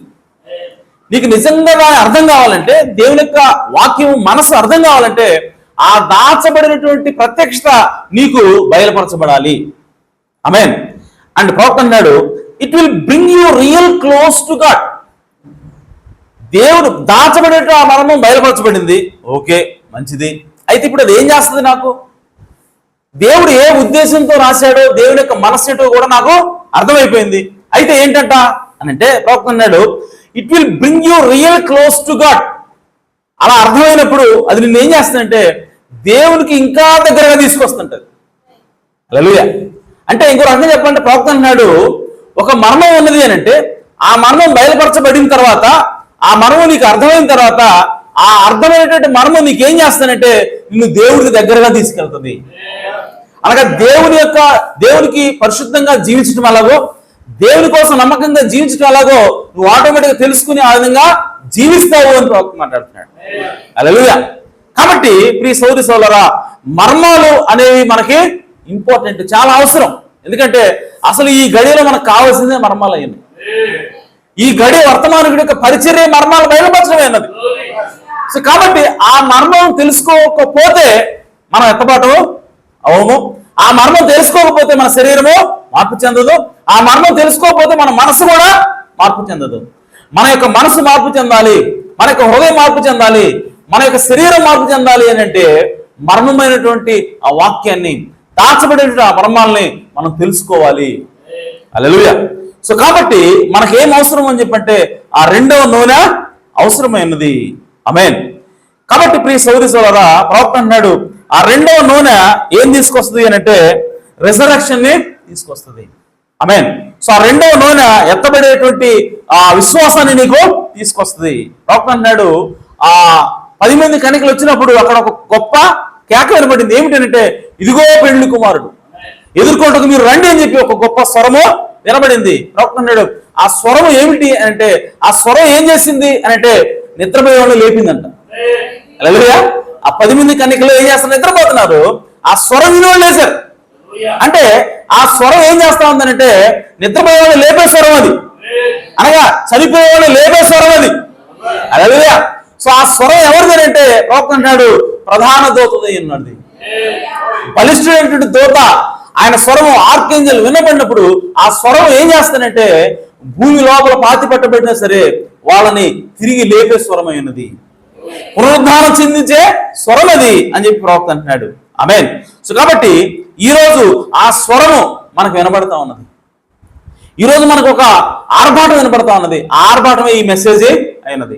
ఈ మెసేజ్ ఏం చేస్తా ఉందంటే భూలోకంలో ఉన్నటువంటి ప్రతి వధువుని, దేవుని యొక్క ప్రతి కుమారుని కుమార్తెని కూడా గ్యాదర్ చేస్తా ఉంది, ఒక్క చోటకి తీసుకొస్తా ఉంది. ఎందుకనంటే ఇదిగో ఐక్య సంఘ సమాఖ్య ఒకటి రాబోతా ఉన్నది. ఆమేన్. ప్రపంచంలో ఉన్నటువంటి నామకార్థ భక్తి చేసే వాళ్ళందరూ కూడా ఒక సమూహంగా, ఒక శరీరంగా వాళ్ళు కూడుకోబోతా ఉన్నారు. అదే సమయంలో యేసుక్రీస్తు కూడా ఒక శరీరం కావాలా. హల్లెలూయా. ఎందుకనంటే ఆ సంఘ సమాఖ్య ఒక శరీరంగా కూడుకుంటుంది. ఆ శరీరం ఎవరి కోసం అంటే సాతానుడు ఇన్కార్నేట్ అవడం కోసం.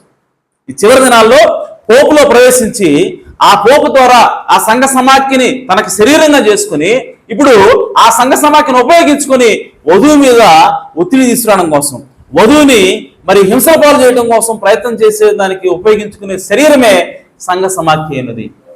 ఆ సంఘ సమాఖ్య సాతానికి శరీరం అయినప్పుడు అదే సమయంలో వధువు కూడా ఒక శరీరంగా ఏర్పడాల్సిన సమయం ఉంది. వధువు కూడా ఒక దగ్గరికి రావాల్సిన సమయం ఉన్నది. వధువు కూడా ఒక దగ్గరికి రావాల్సిన అవసరం ఉన్నది. ఎందుకంటే వధువు ఎవరికి శరీరం అంటే ప్రభువు యేసుక్రీస్తుకి శరీరమైనది. హల్లెలూయా. చూడండి, రెండు ఆత్మలు ఒకేసారి పనిచేస్తున్నాయి. ఆమేన్. ఎప్పుడైతే ఆ షేతు కయ్యను ఏబేలు భూమి మీద ఉన్నాడో కయ్యను కూడా భూమి మీద ఉన్నాడు. ఆమేన్. ఆ తర్వాత యేసుక్రీస్తు ఎప్పుడైతే భూమి మీదకి వచ్చాడో యోధ కూడా భూమి మీదకి వచ్చాడు. యోధ ఎవరు అనంటే ఇన్కార్నేటెడ్ డెవిల్ అని ప్రవక్త అన్నాడు. దెయ్యము శరీరం ధరించినప్పుడు వాడు ఎవడంటే యోధ. దేవుడు శరీరం ధరిస్తే ఆయన ఎవరు? యేసుక్రీస్తు. హల్లెలూయా. రెండు ప్యారల్గా వస్తా ఉన్నాయి, రెండు సమానంగా ప్రయాణం చేస్తున్నాయి. దేవుడు భూమి మీదకి వస్తే వాడు కూడా భూమి మీదకి వస్తాడు. ఆమేన్. ఆ తర్వాత యేసుక్రీస్తు చనిపోయి ఆమేన్ ఆయన ఆరోహణ వెళ్ళిపోయాడు, యోధ కూడా చనిపోయాడు. యేసుక్రీస్తు చనిపోయి ఆయన పైకి వెళ్తే యోధ చనిపోయి ఎక్కడికి వెళ్ళాడు? కిందకి వెళ్ళాడు. హల్లెలూయా. ఆ తర్వాత యేసుక్రీస్తులో ఉన్న ఆత్మ, పైకి వెళ్ళిన ఆత్మ మళ్ళీ ఇప్పుడు భూమి మీదకి వచ్చింది. భూమి మీదకి వచ్చిన తర్వాత ప్రవక్త అంటాడు, పాతాళంలోకి వెళ్ళింది కదా యోధాత్మ, అది మరలా బయటకు వచ్చింది అంటున్నాడు. మరలా ఈ భూమి మీదకి వచ్చింది. అందుకోసమే పౌలు గారు అంటున్నాడు, ఇదిగో తోడేళ్ళు మీ మధ్యలోనే ఉన్నాయి. హల్లెలూయా. సో మంచి ద్రాక్షావళి ఉంది, చెడ్డ ద్రాక్షావళి ఉంది, రెండు కలిసి పెరుగుతున్నాయి, కనేసుకొని పెరుగుతున్నాయి అంటున్నాడు ఆయన. హల్లెలూయా. సో మంచి ద్రాక్షావళి దేవుడైతే చెడ్డ ద్రాక్షావళి సాతాను అయి ఉన్నాడు. సో మీరు ఎక్కడ చూసినా సరే దేవుడు ఒక చోట ఉన్నాడంటే సాతాను కూడా అక్కడ పక్కనే ఉంటాడు. హల్లెలూయా. సో ఇప్పుడు ఈ చివరి సమయంకి వచ్చేసరికి ఏమవుతోంది అంటే సాతానుడు ఈ 2000 సంవత్సరాలుగా ఈ 7 సంఘకాలాల్లో సాతానుడు ఏం చేస్తా ఉన్నాడు? తన శరీరాన్ని పోగు చేసుకుంటా ఉన్నాడు, తనకు ఒక శరీరాన్ని నిర్మించుకుంటా ఉన్నాడు. చివరికి తన శరీరం పూర్తయిన తర్వాత ఇప్పుడు సాతానుడు పోపు రూపంలో అడగొచ్చి కూర్చుంటున్నాడు. ఆమేన్. ఇప్పుడు అది జరుగుతా ఉంది. అమెరికా నుంచి ఎప్పుడైతే పోపు వస్తాడో ఆమేన్, ఇప్పటి వరకు ఆ సంఘ సమాఖ్య ఏదైతే దగ్గరకు వచ్చిందో, ఏదైతే నామకార్థ క్రైస్తవులందరూ కూడా దగ్గరకు అయ్యారో వాళ్ళందరికీ కూడా హెడ్ దొరికినట్టయింది. ఆమేన్. ఆ హెడ్ ఎవరంటే అమెరికా నుంచి వచ్చిన పోపు. ఆమేన్. అంటే సాతానికి శరీరం ఇప్పుడు పూర్తిగా తయారైంది. ఇప్పుడు యేసుక్రీస్తు శరీరం కూడా పూర్తిగా తయారయ్యే సమయంలో మనం ఉన్నాం. హల్లెలూయా. సో ఇప్పుడు ఆ శరీరం తయారవ్వాలి అని చెప్పంటే ప్రియ సోదరి సోదరా, మొట్టమొదటిగా ఆ శరీరం దగ్గరికి రావాలి, ఆ శరీరం గ్యాదర్ అవ్వాలి. ఆ శరీరాన్ని గ్యాదర్ చేసే పని ఏమిటంటే ఇదిగో ఈ వర్తమానం అన్నది.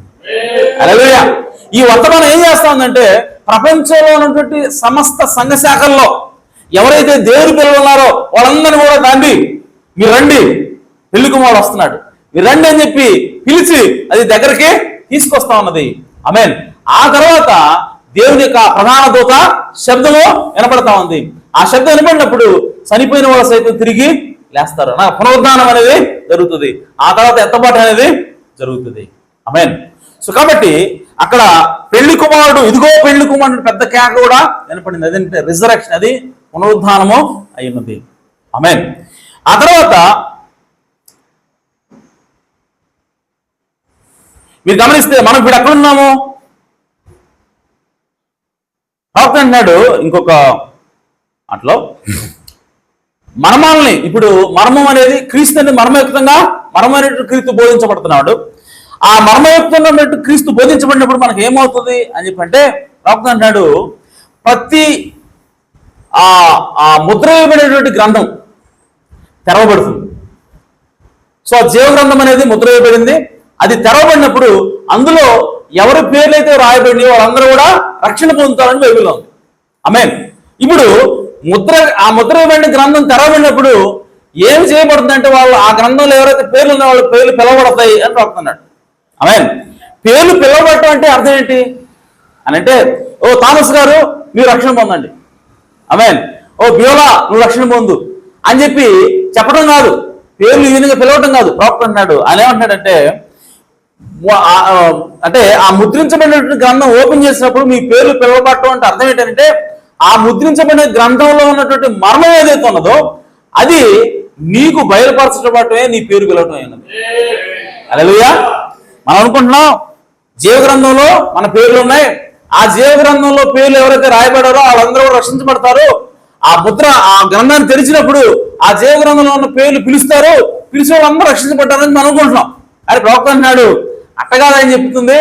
అని ఏమంటాడంటే ఆ గ్రంథం తెరిచినప్పుడు అందులో మర్మాలు ఉన్నాయి, ఆ గ్రంథం తెరిచినప్పుడు అందులో మర్మయుక్తమైనటువంటి విషయాలు ఉన్నాయి. ఇప్పుడు ఆయన ఏం చేస్తున్నాడంటే ఆ మర్మాలని నీకు చెబుతున్నాడు, అందరికీ చెబుతున్నాడు. ఆమేన్. మర్మాలు అందరికీ కూడా ఆయన చెప్తున్నాడు. చెప్తున్నప్పుడు ఎవరికి అర్థమవుతాయో వాళ్ళ పేరు అందులో ఉన్నట్లు లెక్క.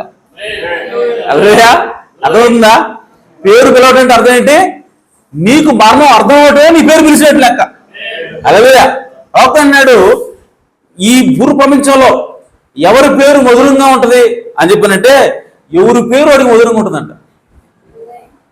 అర్థమైంది నీకు? ఎవరి పేరు వాళ్ళకి మధురంగా ఉంటుంది. కాబట్టి ప్రవక్త అన్నాడు, నా పేరు నాకు మధురమైంది, నీ పేరు నీకు మధురమైంది. సో ఎప్పుడైతే మన పేరు పిలుస్తారో అది మనకి సంతోషాన్ని ఇస్తుందంట. మన పేరు ఎప్పుడైతే పిలుస్తారో మనం ఆటోమేటిక్గా అట్రాక్ట్ అవుతాం అంట. వెళ్తాం అంట, ఏందండి పిలిచారు, ఏమిస్తారు నాకు అని అడుగుతామంట. ఆమేన్. పక్కనోడి పేరు పిలిచి నువ్వు రెస్పాండ్ అవ్వవు. నీ పేరు పిలిచినప్పుడు ఏమవుతుంది, నీకు ఆసక్తి వస్తుంది, నువ్వు అట్రాక్ట్ అయ్యి అడుగుతావు, నువ్వు ఏదైనా ఇస్తే తీసుకుంటావు. ఆమేన్. అలాగే మర్మం అనేది, ఆ 7 ముద్రలో ఉన్నటువంటి ముద్రించబడినటువంటి మర్మం అనేది దేవుడు ఓపెన్ చేసినప్పుడు ప్రియ సోదరి సోదరా అది అందరికీ వినబడతా ఉంది. కానీ నువ్వు ఒక్కడే రెస్పాండ్ అవుతున్నావు, నీకు ఒక్కడికే సంతోషం అవుతుంది. అబ్బా ఏం చెప్పాడు దేవుడు అంటున్నావు. ఆమేన్. ఏమి మర్మం, అబ్బా దేవుడు ఎంత గొప్పోడు, దేవుడు ఎంత దయాళుడు, దేవుడు ఎంత జ్ఞానవంతుడు అని చెప్పి నువ్వు సంతోషంగా ఎందుకు వేస్తున్నావు అంటే ఆ మర్మాన్ని నువ్వు మాత్రమే సేకరిస్తున్నావు, నీ పక్కనోడికి అర్థం కావట్లా. హల్లెలూయా. అంటే దాని అర్థం ఏంటంటే ఆ మర్మం తెరిచినప్పుడు నీకు అర్థమవుతుంది అంటే అర్థం ఏంటంటే ఆ పేరు, ఆ గ్రంథంలో నీ పేరు ఉందని అర్థం. హల్లెలూయా. సో కాబట్టి ఈరోజు ప్రియ సోదరి సోదరులారా మిస్టరీ అనగా దాచబడినటువంటి వాక్యాన్ని ఎందుకు ప్రకటిస్తున్నారు అని చెప్పనంటే అది ఏమిటనంటే అది మనకి ప్రత్యక్షం తీసుకొని వస్తుంది, అది మనకి విశ్వాసాన్ని తీసుకొని వస్తుంది, అది మనకి మార్పుని తీసుకొని వస్తుంది, అది మనకి ఎత్తబడే విశ్వాసాన్ని తీసుకొని వస్తుంది, అది మనకి సంతోషాన్ని తీసుకొని వస్తుంది. కాబట్టి ఈరోజు మనకి దాచబడినటువంటి మర్మాలు అవసరమైనవి, మూయబడినటువంటి ముద్రించబడినటువంటి ఆ వాక్యకు లోతు మనకి కావాల్సి ఉన్నది, తెలియాల్సి ఉన్నది. అది తెలియకపోతే ఇప్పుడు మనకి ఉపయోగం లేదు. అది ఇప్పుడు కావాల్సిన అంశమైనది, అదే ఇప్పుడు కావాల్సినటువంటి వాక్యమైనది, ఆహారమైనది. ఆమేన్.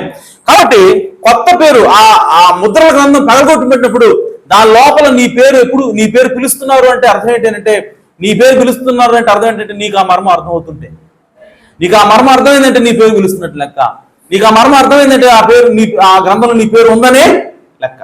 హల్లెలూయా. సో కాబట్టి ప్రవక్త అన్నాడు ఎప్పుడైతే ఆ నేమ్స్ పిలువబడతాయో అప్పుడు అవి నీకు బయలుపరచబడతాయి. అలాగే ఈరోజు కొంతమందికి మాత్రం అర్థమవుతున్నాయి, ఇంకొంతమందికి అర్థం అవట్లేదు. ఎందుకు అనంటే ఇది లౌకిక సంఘకాలమైనది. ఇదే సంఘకాలమో లౌకిక సంఘకాలం. ప్రవక్త అంటున్నాడు, బైబిల్ రాయబడింది లౌకిక సంఘకాలము గుడ్డిది, ఆమేన్, అది దిగంబరిది. ప్రవక్త అంటున్నాడు గుడ్డిది దిగంబరిది అని బాగానే ఉంది, మళ్ళీ అంటాడు అది తెలియక ఉన్నది, అది ఎరుగక ఉన్నది. అంటే నేను గుడ్డిదానని, నేను దిగంబరిగా ఉన్న విషయం కూడా తెలియలేదు అంటాం. ప్రవక్త అంటున్నాడు ఇది ఎట్లా అసలు? ఇప్పుడు మనకు వస్త్రాలు లేకపోతే గుడ్డోడే అనుకుందాం, వస్త్రాలు లేకపోతే తెలీదా వస్త్రాలు లేవని? తెలుస్తుంది ఖచ్చితంగా, నాకు బట్టలు లేని వాడు తెలుస్తుంది గుడ్డోడైనా సరే. కానీ బైబిల్ ఏం రాబడిందంటే గుడ్డోడైన వాడికి తెలియదంట, అలాగే దిగంబరం కూడా తెలియదంట. ప్రవక్త అన్నాడు ఇది ఎట్లా అంటే ఇది ఫిజికల్ బ్లైండ్నెస్ కాదు, భౌతిక సంబంధమైనటువంటి గుడ్డితనం కాదు, భౌతిక సంబంధమైనటువంటి దిగంబరత్వం కాదు, మరి ఏంటంటే ఆత్మ సంబంధమైన దిగంబరత్వం, ఆత్మ సంబంధమైన గుడ్డితనం ఇది. సో లౌకిక సంఘకాలం అనేది ఆత్మ సంబంధంగా గుడ్డిది, లౌకిక సంఘకాలం అనేది ఆత్మ సంబంధంగా దిగంబరిది. ఆమేన్. ఇప్పుడు ఆ గుడ్డితనం పోవాలి అంటే, ఆ గుడ్డితనం పోవాలి అంటే మనకి ఏం అవసరం అని అంటే ఈ దాచబడిన మర్మాలు అవసరమైన. హల్లెలూయా. మీరు గమనించండి, ఏలీ ఉన్నాడు, ఏలీకి చూపు మందగిస్తా ఉంది, చూపు పూర్తిగా పోలా, చూపు మందగిస్తా ఉంది. ఏలీ ఎవరంటే యాజకుడు ఉన్నాడు.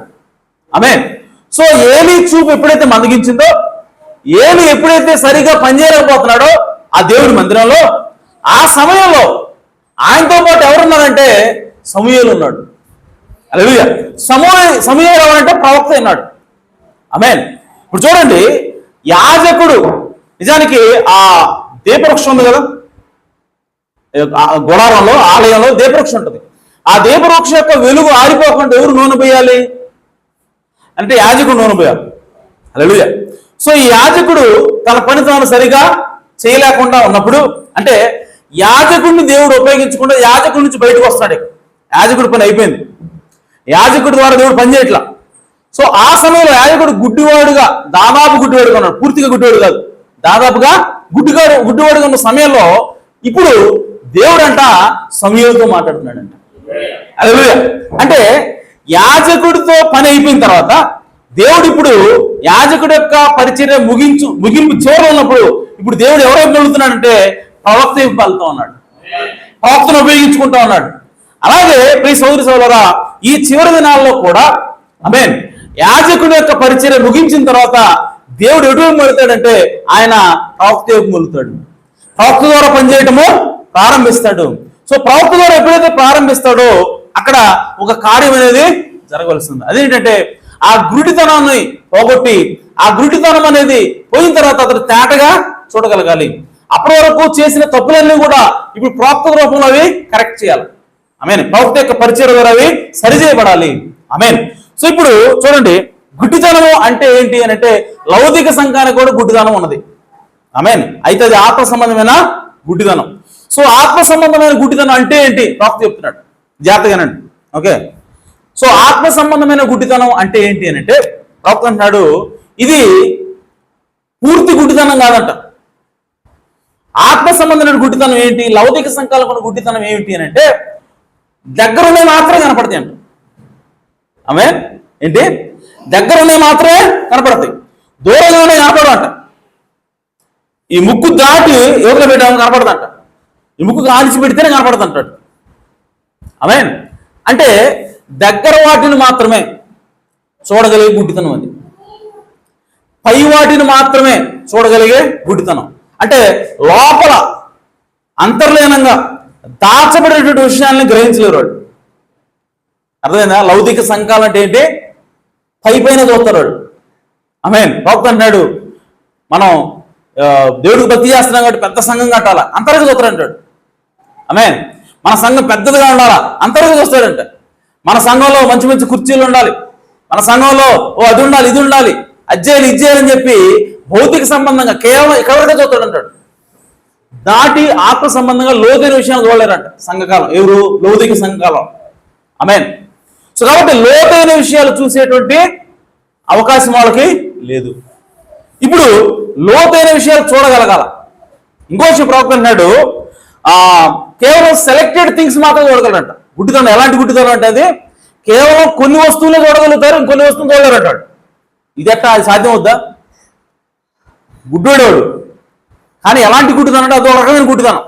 ఎలాంటి గుడ్డితనం అంటే కొన్ని వస్తువులు మాత్రమే చూడగలరు, కొన్ని చూడలేరంట. ఎలీషా ఉన్నాడు, గెహాజీ ఉన్నాడు, చుట్టూ సైన్యం ముట్టింది.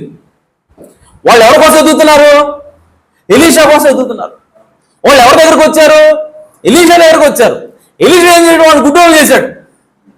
ఆమేన్. గుడ్డోలు చేసినప్పుడు ఇప్పుడు ఎలీషా వెళ్ళి వాళ్ళతో మాట్లాడుతున్నాడు. ఇప్పుడు ఏమయ్యా, ఎవరు కావాలి మీకు అని అడుగుతున్నాడు.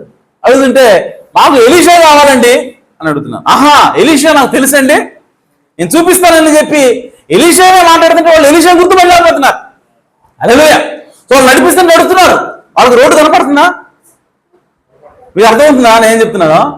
వాళ్ళకి రోడ్డు కనపడుతుంది, చుట్టూ చెట్లు అన్ని కనపడుతున్నాయి, వాళ్ళు నడుచుకుంటూ పోతున్నారు. ఆమేన్. ఎలీషా ముందే వెళ్తున్నాడు, ఇలా వెనకాల నడుస్తున్నాడు. నాకు తెలిసింది ఆయన ఎక్కడ ఉంటాడు చూపిస్తారు రండి అంటే వాళ్ళందరూ సైన్యం అంతా కూడా నడుచుకుంటూ వెళ్తున్నారు. వాళ్ళని చేతులు పట్టుకుని తీసుకుపోవట్లేదు ఆయన. ఆమేన్. వాళ్ళకి రోడ్డు కనపడుతుంది, అన్ని కనపడుతూ ఉన్నాయి, కానీ ఎలీషా మాత్రమే కనపడలేదు. హల్లెలూయా. సో దేవుడు ఏం చేశాడంటే వాళ్ళకి గుడ్డితనాన్ని కలుగు చేశాడు. ఎలాంటి గుడ్డితనం అని అంటే ప్రవక్తను మాత్రమే చూడలేని గుడ్డితనం అది. హల్లెలూయా. ప్రవక్తని గుర్తించలేని గుడ్డితనం అది. ఆమేన్. ఇప్పుడు లౌకిక సంఘకాలానికి కూడా అదే గుడ్డితనం. హల్లెలూయా. సో లౌకిక సంఘకాలానికి మిగతా అన్ని కనపడతాయి, ఒక ప్రవక్త కనపడ్డు. హల్లెలూయా. ఏదో వచ్చి ప్రవచనాల ప్రకారంగా లేఖనాల ప్రకారంగా వాళ్ళ కళ్ళ ముందే పనిచేస్తున్నా సరే, వాళ్ళ కళ్ళ ముందే ఈ వాక్యం వాళ్ళ మీద కళ్ళ ముందు నెరవేరుతున్నా సరే ఆ ప్రవక్త మాత్రం గుర్తించున్నాడు. ఈ వాక్యాన్ని మాత్రం వాళ్ళకి కనపడదు. ఎందుకంటే లౌకిక గుడ్డితనంలో ఉన్నది. హల్లెలూయా. కాబట్టి ప్రియ సహోదరి సోదరా, ఆ గుడ్డితనం పోవాలంటే ఆమేన్ మనకి యేసు ప్రభు దగ్గర నుంచి ఒక అనాయింటింగ్ కావాలి, ఒక అభిషేకం మనకి అవసరమైనది. హల్లెలూయా. సో ఆ గుడ్డితనాన్ని బట్టి వాళ్ళు ఏం చేస్తున్నారంటే ఏ ప్రవక్తను సరిగా గుర్తించలేకపోతున్నారు.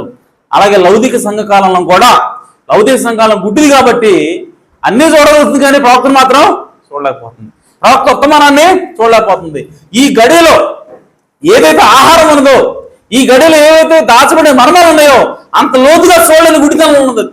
పైపైన చూస్తున్నారు, బాప్తిసం తీసుకోవాలా, మంచిగా జీవించాలా, ఆమేన్, ఇంతవరకు చూస్తున్నారు తప్ప లోతైనటువంటి దాచబడినటువంటి 7 ముద్రల మర్మాలు ఉన్నాయని చెప్పి బైబిల్లో ఉందని వాళ్ళకి తెలుసు. 7 ముద్రలు ముద్రించారని, 7వ వచ్చి పలుకు దినాల్లో ఈ ముద్రలు ఓపెన్ చేయబడతాయని వాళ్ళు చదువుతూనే ఉన్నారు. కానీ అవి వాళ్ళ కళ్ళ ముందే తెరుస్తున్నప్పటికీ, వాళ్ళ కళ్ళ ముందే ప్రవక్త దేవుడు పంపించినప్పటికీ ఆ విషయాలు ఏవి వాళ్ళు గుర్తించలేకపోతున్నారు. కారణం ఏంటంటే వాళ్ళు లౌదీకే సంఘం గుడ్డిది. హల్లెలూయా. అయితే ఈ సమయంలో ప్రియ సోదరి సోదరా, వాళ్ళ యొక్క గుడ్డితనం పోగొట్టుకోవాలంటే వాళ్ళకి దేవుని యొక్క స్పెషల్ అనాయింటింగ్ అవసరమైనది, ప్రత్యేకమైనటువంటి అభిషేకం వాళ్ళకి అవసరమైనది. బైబిల్లో యేసుక్రీస్తు కాలంలో ఒక గుడ్డోడు ఉన్నాడు. అయ్యా నాకు కళ్ళు కనపట్లేదు, నాకు సహాయం చేయండి అని చెప్పంటే, అప్పుడు యేసు ఏం చేశాడంటే వాడి కళ్ళ మీద ఉమ్ము రాశాడంట. ఏం రాశాడు? ఉమ్ము రాశాడు. ఉమ్ము రాసి ఇప్పుడు చూడు అన్నాడు. అనగానే కళ్ళు తెరిచి చూశాడు. చూస్తే మనుషులందరూ కూడా చెట్టులో కనపడుతున్నారంట. ఎలా కనపడుతున్నారు? చెట్టులో కనపడితే స్పష్టంగా కనపట్లా. అంటే చెట్టులాగా ఉన్నారండి, మనుషులండి, చెట్లండి అంటున్నాడంటే వాడు పుట్టుగుడ్డోడు కాదు. ఇప్పుడు మధ్యలో పోయి పుట్టుగుడ్డోడు అయితే ఓహో వీళ్ళెవరు అర్థం కావట్లేదు ఇదేంది అంటాడు తప్ప చెట్లు మనుషులు అన్నాడు. సో మనుషులు చెట్లు అంటున్నాడు, వాడు పుట్టుగుడ్డోడు కాదు. సో కాబట్టి ఎప్పుడైతే యేసుక్రీస్తు తన యొక్క ఉమ్ముతోటి అనాయం చేశాడు, అభిషేకించాడు తన కళ్ళని మొదటిసారి, ఓకే, అక్కడ ఏమైందంటే వాడి కళ్ళు తెరవబడినప్పుడు వాడు అస్పష్టంగా చూస్తున్నాడు, స్పష్టంగా కనపడలేదు వాడికి. ఆమేన్.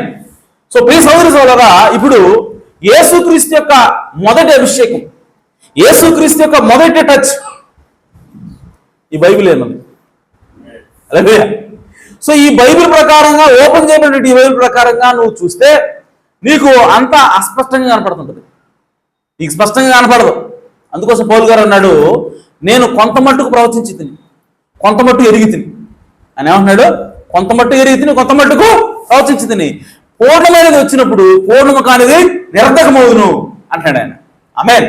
సో కాబట్టి ఈ బైబిల్ గ్రంథం ఓపెన్ గా ఉన్నటువంటి అందరికి అందుబాటులో ఈ బైబిల్ గ్రంథాన్ని కనుక కేవలం దీన్ని మాత్రమే చదివితే ఆమేన్ నీకు స్పష్టంగా అర్థం అవదు. ఆమేన్. ఆ కళ్ళు తెరబడినప్పటికీ, యేసుక్రీస్తు టచ్ చేసినప్పటికీ అతనికి అస్పష్టంగా కనబడతా ఉంది. చెట్లకి మనుషులకి తేడా తెలియకుండా ఉన్నాడు. ఆమేన్. సో అందుకోసమే ఏదైనా తోటలో తీసుకుపోయి అక్కడ చెట్టు ఉందా మనిషి ఉన్నాడా అంటే, మంచి చెట్లు తెలియచ్చు వృక్షఫలం ఉంది కదా అని అంటే, అవును అది వృక్షఫలం కదా మనిషి అంటావు ఏంది అంటాడు. వాళ్ళకి అర్థం కాదు. ఆమేన్. చెట్టుకి మనిషికి స్పష్టంగా తేడా తెలియదు. జీవవృక్షం ఉంది కదా, జీవవృక్షమే అది, మనిషి అంటావు అని చెప్పి అంటాడు. ఆమేన్. ఎందుకు అంటే ఈ బైబిల్ ఓపెన్ గా ఉన్నటువంటి ఈ బైబిల్ చదివితే ఏదేమి తోటలో ఏది వాడికి అర్థం కాదు స్పష్టంగా. ఆమేన్. ఆ తర్వాత రెండోసారి యేసు మళ్ళా కనులే ముట్టాడు, సెకండ్ టచ్. అప్పుడు వాడు కనులు బాగా తెరవబడి స్పష్టంగా చూడగలిగాడు. హల్లెలూయా. ఇప్పుడు కూడా ప్రియ సోదరి సోదరా, ఆ రెండో టచ్ మనకు అవసరమైనది, రెండో అభిషేకం మనకి అవసరమైనది, రెండో నూనె మనకి అవసరమైనది. రెండవ నూనె ఎవరికైతే ఉంటుందో వాళ్ళు మాత్రమే ఈ బైబిల్లో ఉన్నటువంటి మర్మాలను గ్రహించగలుగుతారు. వారు మాత్రమే బైబిల్ని పూర్తిగా అర్థం చేసుకోగలుగుతారు, బైబిల్ పరిపూర్ణంగా ఎరగలుగుతారు. అప్పుడు మాత్రమే ఎత్తబడే విశ్వాసం వస్తుంది. హల్లెలూయా. కాబట్టి ప్రియ సోదరి సోదరా, ఈరోజు మనకేం కావాలంటే, మనం స్పష్టంగా చూడాలి అంటే మనకి ఆ రెండవ టచ్ అవసరమైనది, ఆ రెండవ అభిషేకం అవసరమైనది, ఆ రెండవ నూనె మనకి అవసరమైనది. సో కాబట్టి ఈ వర్తమానం అనేది బైబిల్లో ఉన్న వర్తమానమైనది. ఈ వర్తమానం అనేది మనుషుల ద్వారా వచ్చినటువంటి, మనుషుల యొక్క ఇచ్చలో వచ్చినటువంటి వర్తమానము కాదు. ఇది బైబిల్కి సరిపోయేటువంటి వర్తమానమైనది. ఆమేన్. సో కాబట్టి ప్రియ సోదరి సోదరా, మనందరం కూడా ఆ మర్మాలని, ఆ 7 ముక్కల ప్రత్యక్షతని మనం తెలుసుకున్నప్పుడు అదేం తీసుకొస్తుందంటే మనకు పరిపూర్ణమైనటువంటి మార్పును తీసుకొస్తుంది. 7 ముద్దల ప్రత్యక్షత లేకుండా పరిశుద్ధాత్మను పొందుకోవటం కుదరదు. 7 ముద్దలు నీకు తెలియకుండా నీకు ఎత్తబడే విశ్వాసము రాదు. నీకు 7 ముద్దలు తెలియకుండా నీ శరీరం మార్పు చెందటం జరగదు. కాబట్టి 7 ముద్దల్లో ఏమున్నదో విప్పుతానని దేవుడు వాగ్దానం చేశాడు, విప్పాడు. అది తీసుకొచ్చినటువంటి వర్తమానికుడు మన మధ్యలో ఉన్నాడు. ఆయన వర్తమానం మన మధ్యలో ఉన్నది. ఆమేన్. ఈ వర్తమానాన్ని స్వీకరిస్తేనే, ఈ వర్తమానాన్ని నువ్వు అంగీకరిస్తేనే నీ కన్నులు తెరవబడతాయి. ఈ వర్తమానాన్ని నువ్వు అంగీకరిస్తేనే, ఈ అనాయింటింగ్ అభిషేకం నీకు వస్తేనే నువ్వు స్పష్టంగా చూడగలుగుతావు. ఈ లౌకిక గుడ్డితనం నుంచి నువ్వు బయటికి రాగలుగుతావు. లేకపోతే ఈ లౌకిక గుడ్డిది కాబట్టి నువ్వు ఆ గుడ్డితనంలోనే ఉండిపోతావు. నువ్వు యేసుక్రీస్తుని గుర్తించలేవు. కాబట్టి ఈ సోదరా, మనకి ఆ మర్మమైనటువంటి క్రీస్తు అవసరమైనాడు. మర్మమైనటువంటి క్రీస్తుని ప్రకటిస్తేనే తప్ప మనము ఎత్తబడే విశ్వాసాన్ని పొందలేము. కాబట్టి ఈరోజు మనకేం కావాలంటే మర్మమైనటువంటి క్రీస్తుని ప్రకటించాలా. ఏ క్రీస్తుని పెడితే ఆ క్రీస్తుని కాదు, మర్మమైనటువంటి క్రీస్తుని ప్రకటించాలి. అందుకోసం పౌలు గారు ఆయన ఏ విధంగా మాట్లాడినా, ఎప్పుడు మాట్లాడినా బైబిల్లోంచి తీసుకొని వస్తాడు, పాత నిబంధనలోంచి తీసుకొస్తున్నాడు ఆయన. ఆమేన్. మిగతా వాళ్ళందరూ కూడా పౌలు, పేతురు గారు వీళ్ళందరూ కూడా కేవలం ప్రవక్తలు కోట్ చేశారు. ఆ ప్రవక్త ఇరిమియా ప్రవక్త చెప్పిన ప్రకారం ఇక్కడ జరిగింది, యెషయా ప్రవక్త చెప్పిన పట ఇక్కడ జరిగింది అని చెప్తున్నారు తప్ప ధర్మశాస్త్రంలో నుంచి ఆమేన్ గుడారం లోపలికి వెళ్ళి అక్కడ క్రీస్తుని చూపించగలగాలి. ఆమేన్. ధర్మశాస్త్రంలో ఉన్నటువంటి ఆ విధులు ఏవైతే ఉన్నాయో, ధర్మశాస్త్రంలో ఉన్నటువంటి పండుగలు ఏవైతే ఉన్నాయో, వాటన్నిటిలో నుంచి కూడా క్రీస్తుని చూపించింది ఎవరంటే పౌలు గారు మాత్రమే. హల్లెలూయా. సో పౌలు గారి యొక్క ప్రత్యక్షతకి మిగిలిన అపోస్తుల ప్రత్యక్షత చాలా తేడా ఉంది. మిగిలిన అపోస్తులు కేవలము డైరెక్ట్ గా ప్రవచనాలు తీసుకొని చెబుతున్నారు. యెషయా ప్రవక్త ఈ విధంగా పలికాడు కదా, అది ఇక్కడ నెరవేరింది. ఆమేన్. ఇర్మియా ప్రవక్త ఈ విధంగా పలికాడు కదా, అది జీసస్ క్రీస్తు నెరవేరింది. కాబట్టి ఈయనే క్రీస్తు అని చెప్పారు, బానే ఉంది. కానీ పౌలు గారు ఇంకా లోపలికి వెళ్ళాడు. హల్లెలూయా. పౌలు గారు ఎక్కడికి వెళ్ళాడంటే ధర్మశాస్త్రంలోకి వెళ్ళాడు. పౌలు గారు ఎక్కడికి వెళ్ళాడంటే కట్టడంలోకి వెళ్ళాడు. పౌలు గారు పండగల్లోకి వెళ్ళాడు. పౌలు గారు గుడారంలోకి వెళ్ళాడు. దేవుని ఆలయంలోకి వెళ్ళి ఆ తెరలోంచి క్రీస్తుని చూపిస్తున్నాడు. ఆ ఆవరణలో పరిశుద్ధ స్థలంలో క్రీస్తుని చూపిస్తున్నాడు. అతి పరిశుద్ధ స్థలంలో క్రీస్తుని చూపిస్తున్నాడు. కరుణాపీఠంలో క్రీస్తుని చూపిస్తున్నాడు. ఎక్కడ చూసినా సరే, ఏ ఏ ఏ వచనం చూసినా సరే ఆ వచనంలో క్రీస్తుని చూపిస్తున్నాడు ఆయన. హల్లెలూయా. ఎందుకంటే దాచబడిన క్రీస్తుని ప్రకటిస్తున్నాడు పౌలు గారు. అలాగే ఈ రోజు కూడా మన కన్నులు తెరవబడాలి అంటే దాచబడినటువంటి క్రీస్తుని మనము ప్రకటించాలా. పైపైన క్రీస్తుని కాదు, లోపల దాచబడినటువంటి లేఖనాల్లో ప్రతి వచనంలో ఉన్నటువంటి క్రీస్తుని మనం చూపించగలగాలి, చూడగలగాలి. అప్పుడే ఎత్తబడే శ్వాసము వస్తుంది. అలా చూడాలంటే 7 ముద్రల ప్రత్యక్షత మనకి అవసరమైనది. ఆమేన్. దేవుడి మాటలు దీవించును గాక, దేవుడి మిమ్మల్ని సమృద్ధిగా ఆశ్రయించును గాక. ఆమేన్. సమయంలో సాంఘిక సమావేశం.